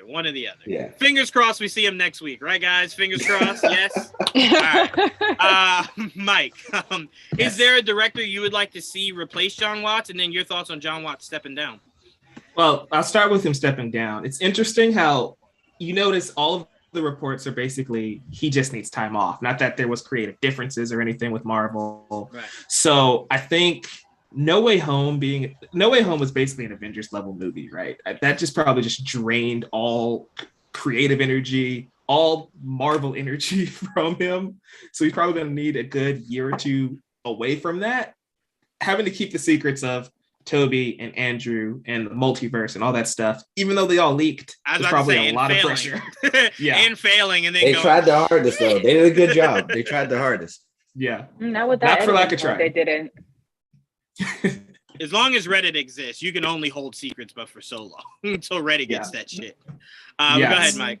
No, I was just saying, so I can see why he needed to step away, especially if Marvel's like, we need this movie in the next 2 or 3 years. He's probably felt it was just best to move on. Right. As far as somebody replacing him, there's like obvious choices like Brad Bird would be a good choice to do it. Yes. John Krasinski actually would be a really good choice to direct Fantastic Four. But I'm going to just say Sam Raimi's right there. If he wants to do Fantastic Four, I feel like he very well can just take Fantastic Four after Multiverse of Madness if he's up for it. I'm just trying to see how the style fits. Go ahead. I'm sorry. Mm-hmm. Spider-Man 1 and 2, I feel like would be the perfect example of how his style would fit. Of course, that's 20 years ago now. But if he brings that same kind of flair to it, he could probably make a really fun Fantastic Four movie. So I feel like from Marvel's point of view, he's probably number one choice just because they could just say, hey, Sam, do you want to do Fantastic Four for us? While John is out, he might come back for the sequel or whatever, or do another Spider-Man movie down the line. I feel like that's an easy choice too. I would have to in Multiverse of Madness. That's why you would have what? That's why I think they're gonna show for Multiverse of Madness. I think they already cast. He is, but that's not news though. We've heard that. No, the Fantastic we heard that last year. Yes, we heard last year. No, we heard last year that one has already been casted. Yeah. And that's why a lot of people are assuming if we see John Krasinski, there we go. We got it. I don't think it'll be him. I wish. I can tell you. Actually, to be honest, I don't want John Krasinski as Mr. Fantastic, but that's just me. Yeah, I'm with you. He's cool as a variant. I don't know if I'd want him to be Reed Richards like permanently in the MCU. I know you looked at me crazy, but I'm saying that I wouldn't argue that he would be a good choice. All I'm saying is I would like someone else, but that's just me. So. Y'all are wild. They even started drawing Mr. Fantastic in the comics to look like John Krasinski. So I'm like, at this point, it's like, if he's not, I think John Krasinski if he's not, that's a massive fuck up. A great Mr. Fantastic, but I wouldn't pick him for director. Oh, that's fine. Yeah. Yeah, that's fine. Yeah, that's fine. What was I gonna say? Yeah, for Sam Raimi, mainly because if I didn't have Josh Trank's version of Fanforstic, I would say I'm very intrigued in seeing what a darker take on the Fantastic Four looks like. But because we had that in the middle, I kind of want to go light again. And it's like him doing Doctor Strange fits because it's all dark, right? It's dark, it's mystical, it's everything that Sam Raimi has built his career on. So I'm like, narratively and visually, it fits there. But Fantastic Four, can he do super bright and hopeful and like just weird? You know what I'm saying? Spider-Man 2, right? Spider-Man 2 to me felt like at times a lot darker than I needed my Spider-Man at that time to be. I'm not saying that Spider-Man never gets that dark. But it kind of had some, like Tom Holland's was way more playful in the idea of like it was a lot more bright, it was a lot more playful. But I do believe Tom Holland's Spider-Man had that ability because Tobey Maguire and Sam Raimi did what they did, right? And then you had Andrew in between, so you had the dark, you had the in between, and then you could go super lighthearted, right? So I'm not saying he couldn't do it. It would just have to be one of those movies I don't speak on until I see the trailer. Right? Like the announcement, I would just be like, okay, all right, whatever. You know, nothing negative, nothing positive. And I just wait for the trailer to kind of sell me on the concept of seeing visually what he wants it to look like.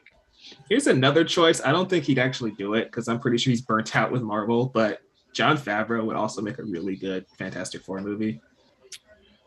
You know? See, I'm hit or miss on John because Iron Man 1 is an all-time classic. And then Iron Man 2, I swear to God, I think we had a variant Jon Favreau direct Iron Man 2. Like the real one was tied up somewhere and the false one came in and directed. Cause it's like, bro, what did you do here? Like, what is this movie? That movie was very confusing, seeing as though he just directed Iron Man 1. Yeah, that movie did not turn out the way he wanted it to. It did not. But you look at a movie like Chef, I feel like that type of feel would be really good for Jungle Book. Yes, Jungle Book. Yeah, Jungle Book. Yeah. Again, so your choice of John is like AJ's choice of Olivia. I don't disagree with it.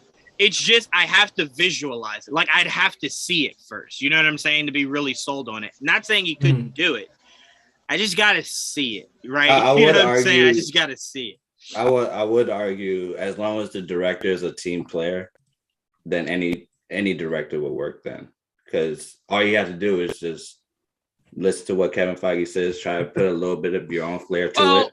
And I mean, I don't know, because look, when you look at Avengers 1 and 2, and then look at Avengers 3 and 4, one partnership looks like it blossomed a lot better than the first one. that is right? true. But So it's like that is true. So it's but like the Russo brothers look like they made masterful movies. As you look back at 2 and 1, and you're like, 1 is solid for sure. Don't get me wrong; it's not bad. I mean, for its you relook time, at it 2 was and you're technically one of the best Marvel movies of because that it's time. all we had. But now that we can look back, it's like, well, how did you age compared to every? Because I can watch Iron Man 1 and still appreciate it. I can watch Incredible Hulk and still appreciate it. I can watch. I almost said Thor. I can watch Winter Soldier and still appreciate it. I had to skip around a little bit. So I'm like, it's hit or miss sometimes in the MCU. It is. But one thing the MCU never does is when they miss, they don't miss spectacularly. No. They just miss, right? So you watch Thor 1, Thor 2, and you're like, those were bad, right? But they weren't fan-four-stick bad, right? So it's like, you had levels to Why go. do you keep calling it that? Because it's not a Fantastic Four movie. It's fan-four-stick. Every poster, every trailer, it was just spelled Fan Four Stick. That's why we keep calling it Fan that. Four Stick. Fan Four Stick. Yeah, Fan Four Stick. And it's so funny because whenever I talk to Josh, it's like we can never talk about that movie. But I'm like, I just want to know what you were planning on doing. Like, what were you trying to do? And he's always like, it would have been way better. And I'm like, I believe you because it couldn't have been worse. That's all I know. But Ash, what are your thoughts on him stepping down? And is there anyone you would like to see fill in for him? One, y'all know my knowledge of Marvel is very, very, very, very limited. And my knowledge of directors is also very limited. So I have no idea who at all. So I would really just be listening to y'all, to like what y'all have to like say. So that's fair. That's all. Yeah, go ahead, Mike. I have one more pick just because I want to cause chaos. Get Zack Snyder to do it. On that note, yeah, go ahead, Jayla, before I end this whole podcast. Before you actually do cause chaos and we stay up all night, I'm gonna throw it out there. Matthew Vaughn, Kingsman, First Class, Kick-Ass. He knows how to do fun. He knows how to do a genre and do his own thing with it.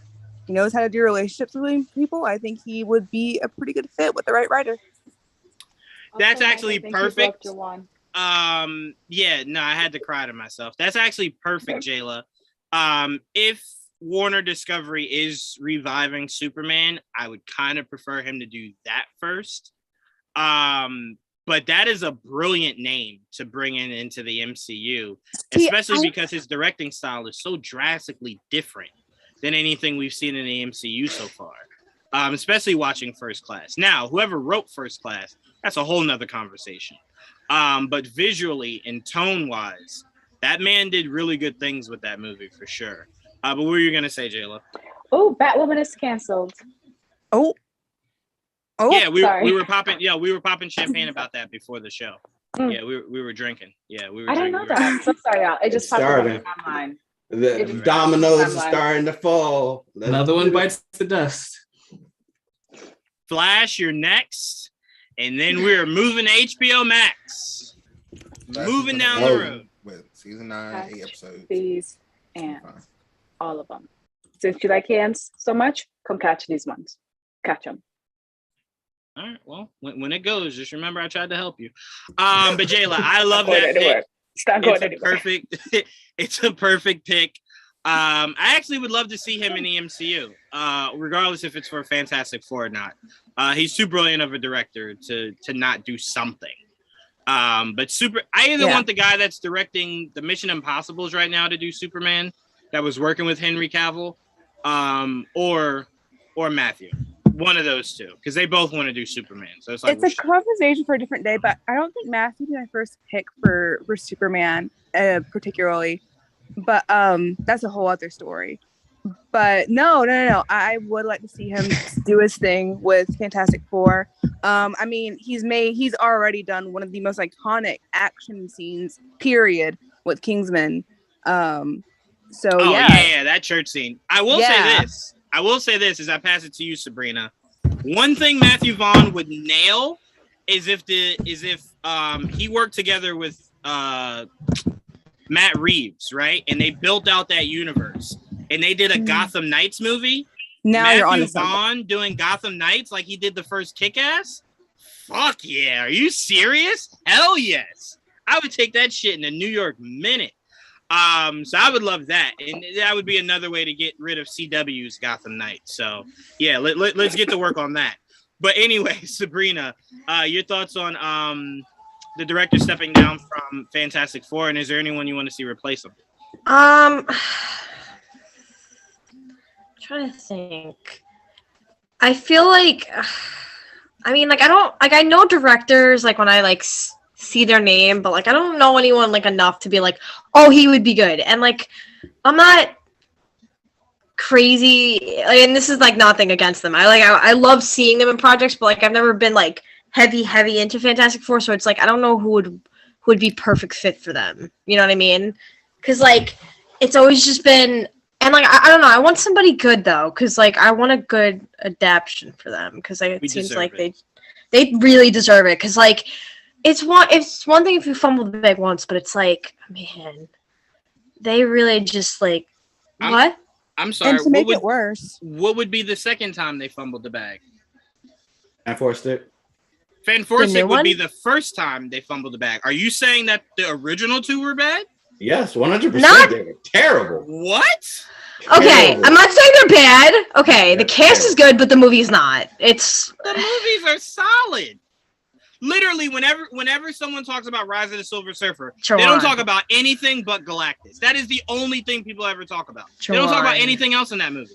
Those movies stand up still to this day. I don't talk about watch anything them on but Silver Surfer because he was the only good part of the movie. Everything was good. That hover car that split apart, that's the most comic accurate Fantastic Four thing we've seen to date.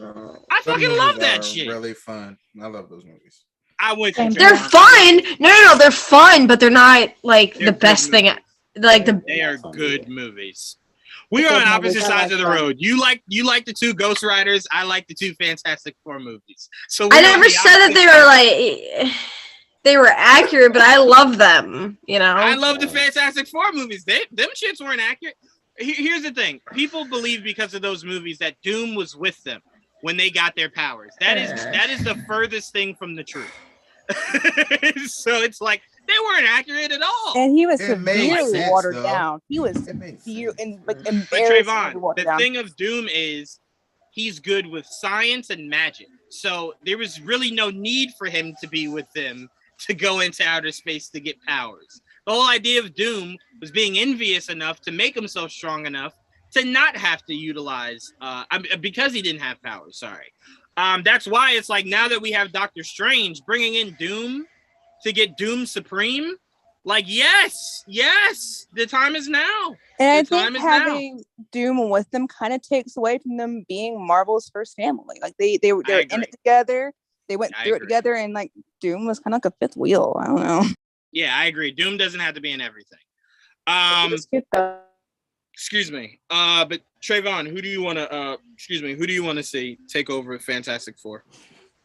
Josh Trank. Okay. So Mr. E says, is Brad Bird too easy of a choice? No, that's a home run. It wasn't done, Juwan. It's an easy choice. It's definitely an easy choice because he is good for that role.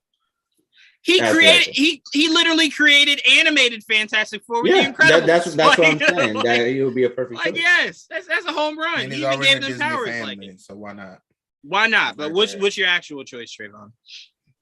That guy you just said, Brad Bird, the Incredibles guy. And also I did agree with Mike about Sam Raimi being right there. Like he is literally right there. Like, hey, come on. Like I did think of that. I was like, that'd be cool for him to do. Yeah, I know. I mean, it's Matthew Vaughn would be cool. I didn't think of him, but Jayla said I was like, yeah, it would be cool to see him do it. Yeah, fine with anybody. Whoever Kevin Feige picks, I'll be fine with it. I would rather leave Sam. I would rather tell Sam, like, hey, Sam, we want to keep you around to do A, Doctor Strange 3, and B, I want Sam Raimi to do my Midnight Suns. That's who I want him to do Ghost Rider Midnight specifically. Suns. Yes. That's who you get to do Midnight Suns, Sam Raimi, where he could blend every aspect of the dark world together. Yes, that's who you get to do. That is perfect. The Dark Universe's Avengers, Sam Raimi. You get the See, I was strictly just thinking that he should just do Ghost Rider and that's it, but I actually do like the Midnight Suns. Give him Midnight Suns. Give him Midnight Suns where he can give his take on multiple different characters, essentially like he's doing in Multiverse of Madness. So to me, you tack him on for Doctor Strange 3 and then tell him you're doing Midnight Suns. Tell him he's pulling a full Russo brothers minus a brother. Like you're single brother and you're pulling off all this double work. Mr. E did say Regina King. After watching Watchmen, Regina King is a very interesting take. I just think Watchmen worked for her because she definitely has a political aspect to her directing. And I'm like, Fantastic Four, the furthest thing. I think Regina King, especially since he's a literally president of his own. I would have given Regina King Ironheart. I would have given Regina King Black Panther. Yeah. I would have given Regina King more projects like that. Because I like that she does bring a political aspect to almost all of her directing. What'd you say? What? Give her Storm. Oh. See, I don't know. Maybe. No. She's perfect. She would be perfect for that. Don't get me wrong. But I'm just thinking to myself, do I need any of my X-Men to have solo projects? Is all I was thinking. Because I'm like, maybe a Storm series, maybe like a tie-in series for all the X-Men characters. Before you release the movie, maybe that, like a one-off tie-in series, but a Storm movie, I don't know, because I don't want you to start. I mean, she was also on my list of characters. Go ahead, Mike. I just want to. So, Regina King, does anybody here watch This Is Us? Yes. So, she directed an episode of This Is Us, and I feel like that just shows that she can handle like the family dynamic because that is so vastly different from some of her films. So, I feel like she would have a pretty good handle on the Fantastic Four if they went that route, bringing her on as the director. She might be able to bring a slightly different vibe than what you probably want from the Fantastic Four, but I think she does have the ability to make them Marvel's first family because of her experience on This Is Us. Because it was a fantastic episode that she directed too. Okay. I mean, look what Chloe did with Eternals. Like, we can have another something that's like, we know Eternals is part of the Marvel universe, right? But it doesn't really like the aesthetic of it and how it's directed and everything. I didn't watch it like, oh, this is Marvel. Like, it was just one of those really great movies. And I think that she could possibly do something very similar, right? Where it's like every couple of years or so, you have this one movie that doesn't necessarily fit the aesthetic of what Marvel is, but it still does what it needs to do. You know? Take it a step further. If those are the aspects of what you believe in Regina King, then why not give her X-Men that blends with both of us are saying? It blends the family aspects of what you're saying you got from This Is Us, and it blends the political aspect because I believe Feige will make Xavier and Magneto Black. So instead of making it way back during the Holocaust, you can instead make it during the 60s, during the Civil Rights Movement, right? Where that's the crowning moments for both of them, where they essentially fulfill the characters they were based off of, which is Malcolm X and Martin Luther King Jr., where you have the two sides divide from each other. So I'm like, you could 100% do that with Regina King, and it would still work out exactly how both of us are pitching it for it to work. And that would be a massive move by Marvel. You go out there and get Regina King to direct X-Men. That's a big boy move right there. That's my director. That's what I want. Right, that's what I want for X-Men. You convinced me. That's what I want. Regina would just nail it. Look, I want Regina. There's been rumors of Giancarlo Esposito as Magneto. Denzel has been asking to be in Marvel for like the last 5 years.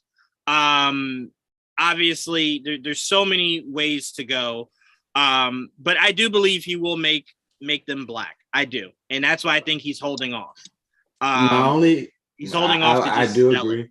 I do agree with you all, but my only issue is that the X-Men as a world is just as big on its own. So to expand that, not just for one movie, but for like 20 movies or so, they're gonna need that story to be perfectly done, especially for the world building, because it's so massive with the political aspects, with just the overall. But then my response to that would be Watchmen, because the way she built Watchmen is that they could easily do season 2, 3, 4, 5, 6 spinoffs. They could build a massive universe. They just chose not to. Yeah, you know what I'm saying? So I'm like, they could do that. She could do that. And again, I believe a lot of the X-Men will become Disney Plus series rather than being movies. Like I could see Gambit as a Disney Plus series, not a movie. You know what I'm saying? I would take Gambit as a series any day of the week. I could see Rogue as a series, not a movie. Like I think Feige going forward is going to really dive into Disney Plus and say, a lot of you motherfuckers don't deserve big movie screen, accessibility. Some of y'all motherfuckers got to be down here in the Disney Plus realm. And I believe that's what I'm saying. Selling Oscar Isaac on that lets you know that a lot of these actors prefer that. They prefer that smaller aspect. It still feels like it's a big budgeted movie. But it's obviously reduced a lot more as far as shooting schedules and shit like that. That's why I like what they're doing now with Marvel in the series section, is that they're doing more so character-based stuff with the series, and then the movies itself are the grandiose type of feelings to them.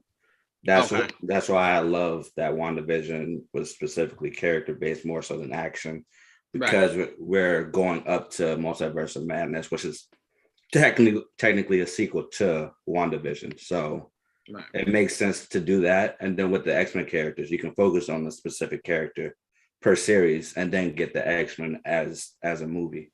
So. All right, so the last few topics we're gonna save for Sunday. We're gonna do it because I want to do the A24 Jayla when Blake is here, because he wanted to talk about that also.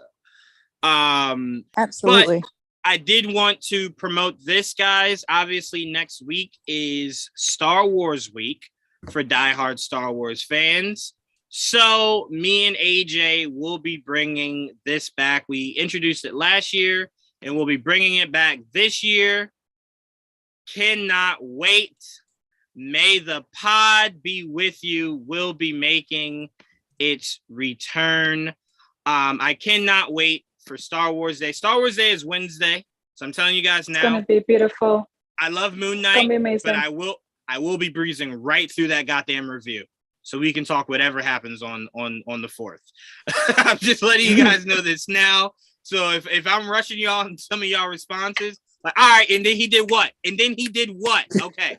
All right, next. All right, perfect. All right, see y'all later. We are talking Star Wars Wednesday. Plain as can be. So stay tuned for that.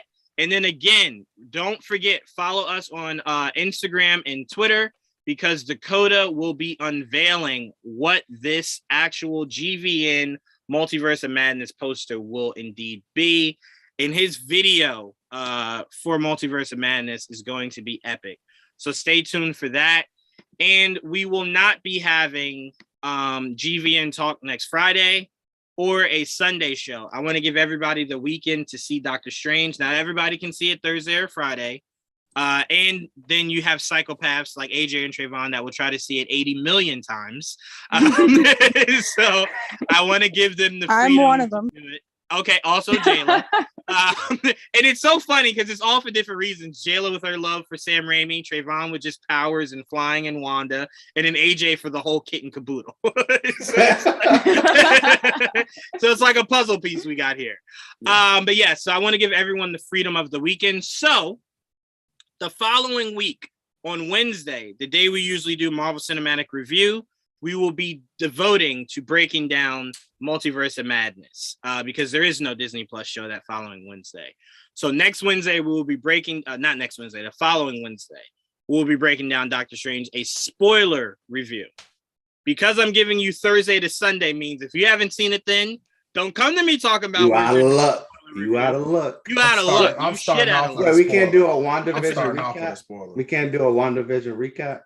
You want to do a WandaVision recap? This week? Well, next weekend? Next weekend, I don't know. I'm going to be in Miami next weekend. Okay. For Mother's Day. So we could do it Monday or Tuesday. Oh, next weekend is Mother's Day? Yes. Same weekend as shit. Strange. I don't remember holidays, okay? God bless y'all. Okay. I do not remember holidays. I just heard the collective gasp of mothers across Suddenly the universe. everyone's just like, oh. Everyone's in a panic mode. Listen, she's getting a spa day. I know what she's getting. Okay, I just don't remember what the day is. So that's fair. I don't know when you're getting the spa day, but you're getting the spa day. I know you're getting it. I just don't know when, woman. Okay, so now I need to remember it's next week. Damn it. So I want to thank. First of all, I want to thank Mike. Mike, I am going to beg you every week to join us for one of the shows we do, because you are awesome, and I definitely want you to come back. We are a chaotic group, but as you can see, it is all love and passion. It is a family here. It's why none of it turned into actual yelling, screaming, name calling, because it's just all love here. Even when we pick on Trayvon, it's just love. That's really all it is. Time. I'll be happy. He'll only be happier because he'll have seen Doctor Strange and Wanda. So that's what'll cool him down. But just give him time. After a while, when it sets in that the Marvels doesn't still come out in February, he'll get mad again. Matter of time, right? It's only a matter of time. But no, I want to thank you for joining, man. I really, really, really, truly appreciate it. You have your own things going on. Let people know where they can find you. Yeah, it's been a blast hanging out with you guys. I definitely want to be here for the Doctor Strange conversation because my schedule's freeing up, so I'll be able to join a little more often, which is great.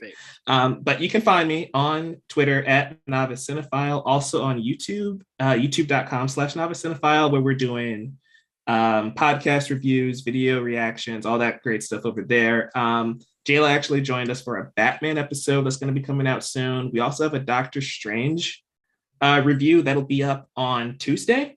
So stay tuned for that because screeners on Monday. Hopefully that all goes well. So until you guys can cover Doctor Strange over here, since you're delaying it a week, you can just head over to my channel because I'm going to have a few friends over there reviewing the movie early so you can get the lowdown on what's going on with Multiverse of Madness.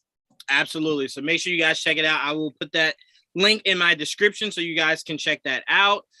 Also, I'm going to put in our description Tia's interview with Michael Waldron, where he talks Loki and talks Doctor Strange Multiverse of Madness for you guys to check out. And the Constantine short for DC Animated will be dropping this upcoming week, I believe. I checked out the screener. I thought it'd be a lot longer than it actually was. I was a little disappointed, but I enjoyed the screener. So I will be interviewing my very good friend and writer of these DC animated movies, Ernie Altbacker. The one that did New 52?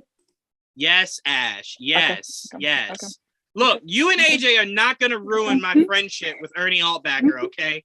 Goodness gracious. Can I join in on the interview? No, you can't join in on the I just asked a question. Gracious. That was all. I don't have many friends. Why can't I join? Because I don't have many friends in the business, and you almost ruined the one home run friend I have, AJ, and Ernie Altbacker. We can be friends still. We can. I don't trust you. I don't trust anything you're saying. Why not? Come on, man. We'll talk. Yeah, well, you are a nice person. AJ, you always keep your mind, no matter who's listening. Yeah, and that I respect it. That shit'll slip out, AJ. And I remember when he called me and said, "Hey, I thought we were friends," and I'm like, "We are. What happened?" I saw your review you put out for one of my movies, and I'm like, I didn't write. I said, motherfucker, AJ. I said, God damn it. I said, Ernie, I will handle this. Just give me some time. He said, all right, I hope so. You almost fucked that up, AJ. Goodness gracious. All right, but anyway, stay tuned for that. Ernie Altbacker is going to be me and Sabrina talking with him, breaking down a new Constantine movie. that he did and what he plans on doing going forward for these newer DC animated movies for the new universe that's set. So stay tuned for that. We have a whole bunch of stuff coming you guys' way. Tia and Dom will be seeing Doctor Strange this Monday. So their non-spoiler and spoiler review will be coming later on in article form later on next week or earlier. Whenever the embargo lifts. I don't fucking Tuesday. know. Tuesday. Okay, thank you. So Tuesday, you guys will hear their first glance thoughts on the movie. So stay tuned for that also. I would not be reading until Wednesday. Yes. Okay. The movie comes out Why Thursday. would I'm just gonna say it's Why would because it of lift on spoilers. Tuesday? Because the movie comes out on Thursday. I'm just gonna say it's for spoilers. Yeah, Not but it's not like the embargo is not like for spoilers, right? Because like that would actually I would be actually upset. Well, okay. If I start to get let me say they're this. screening Let me it say for this. fans on like Wednesday, so The it's gonna be a mess. the embargo is for non-spoiler reviews, just a Okay, that's concept fine. of what your thoughts are. But that does not mean that somebody on a Reddit chain somewhere won't go out and spoil Somebody's this gonna goddamn do it. movie. Nobody Right. goes It's to definitely gonna Reddit. spoil it by That's Monday, like so just know that's that. the underbelly. 100%. I And mean, they're shit, screening it for Marvel. fans on Wednesday though, so Marvel you just might as well spoiled a huge thing in the get ready. trailer. So I'm like, shit, Nope, Marvel. I don't know about that. I haven't not used me. Twitter and I haven't watched trailers. I have I'm like not- staying away. I watched it all, and I it's have, like, greatness. Yes, AJ. Listen, Yes, I have it is. not watched anything. I saw Yo. one That's clip the last and trailer. I'm happy but No. mad. Oh well, No, don't I don't click need to on know the link anything that I until I sent walk in into chat, it. then. Okay, yes. Look, listen, everybody. We are Good luck not. to you. We are not. Oh, Mike. A good friend of ours, Mr. E, who has been part of Geek Vibes Nation since I created it like 6-7 years ago, said he just subscribed to your YouTube page. I appreciate that. Yeah, Mr. E's great about that. Any guest we have on, he always subscribes, and he's very active too. So he'll be commenting when you guys do your videos and stuff like that. He's freaking great. All right. So yes, don't worry. Nobody here in GVN will be spoiling Doctor Strange at all. Like I said, we will be spoiling it when we do our review the following week to give you guys all the time in the world to see this movie, digest it, try to figure some things out, because I heard it will really leave your head like, the fuck did I just see? So I want to give you the time to process that all. Mike will be taking care of you next week. We'll take care of you the week after. So make sure you guys join in. Till then, guys.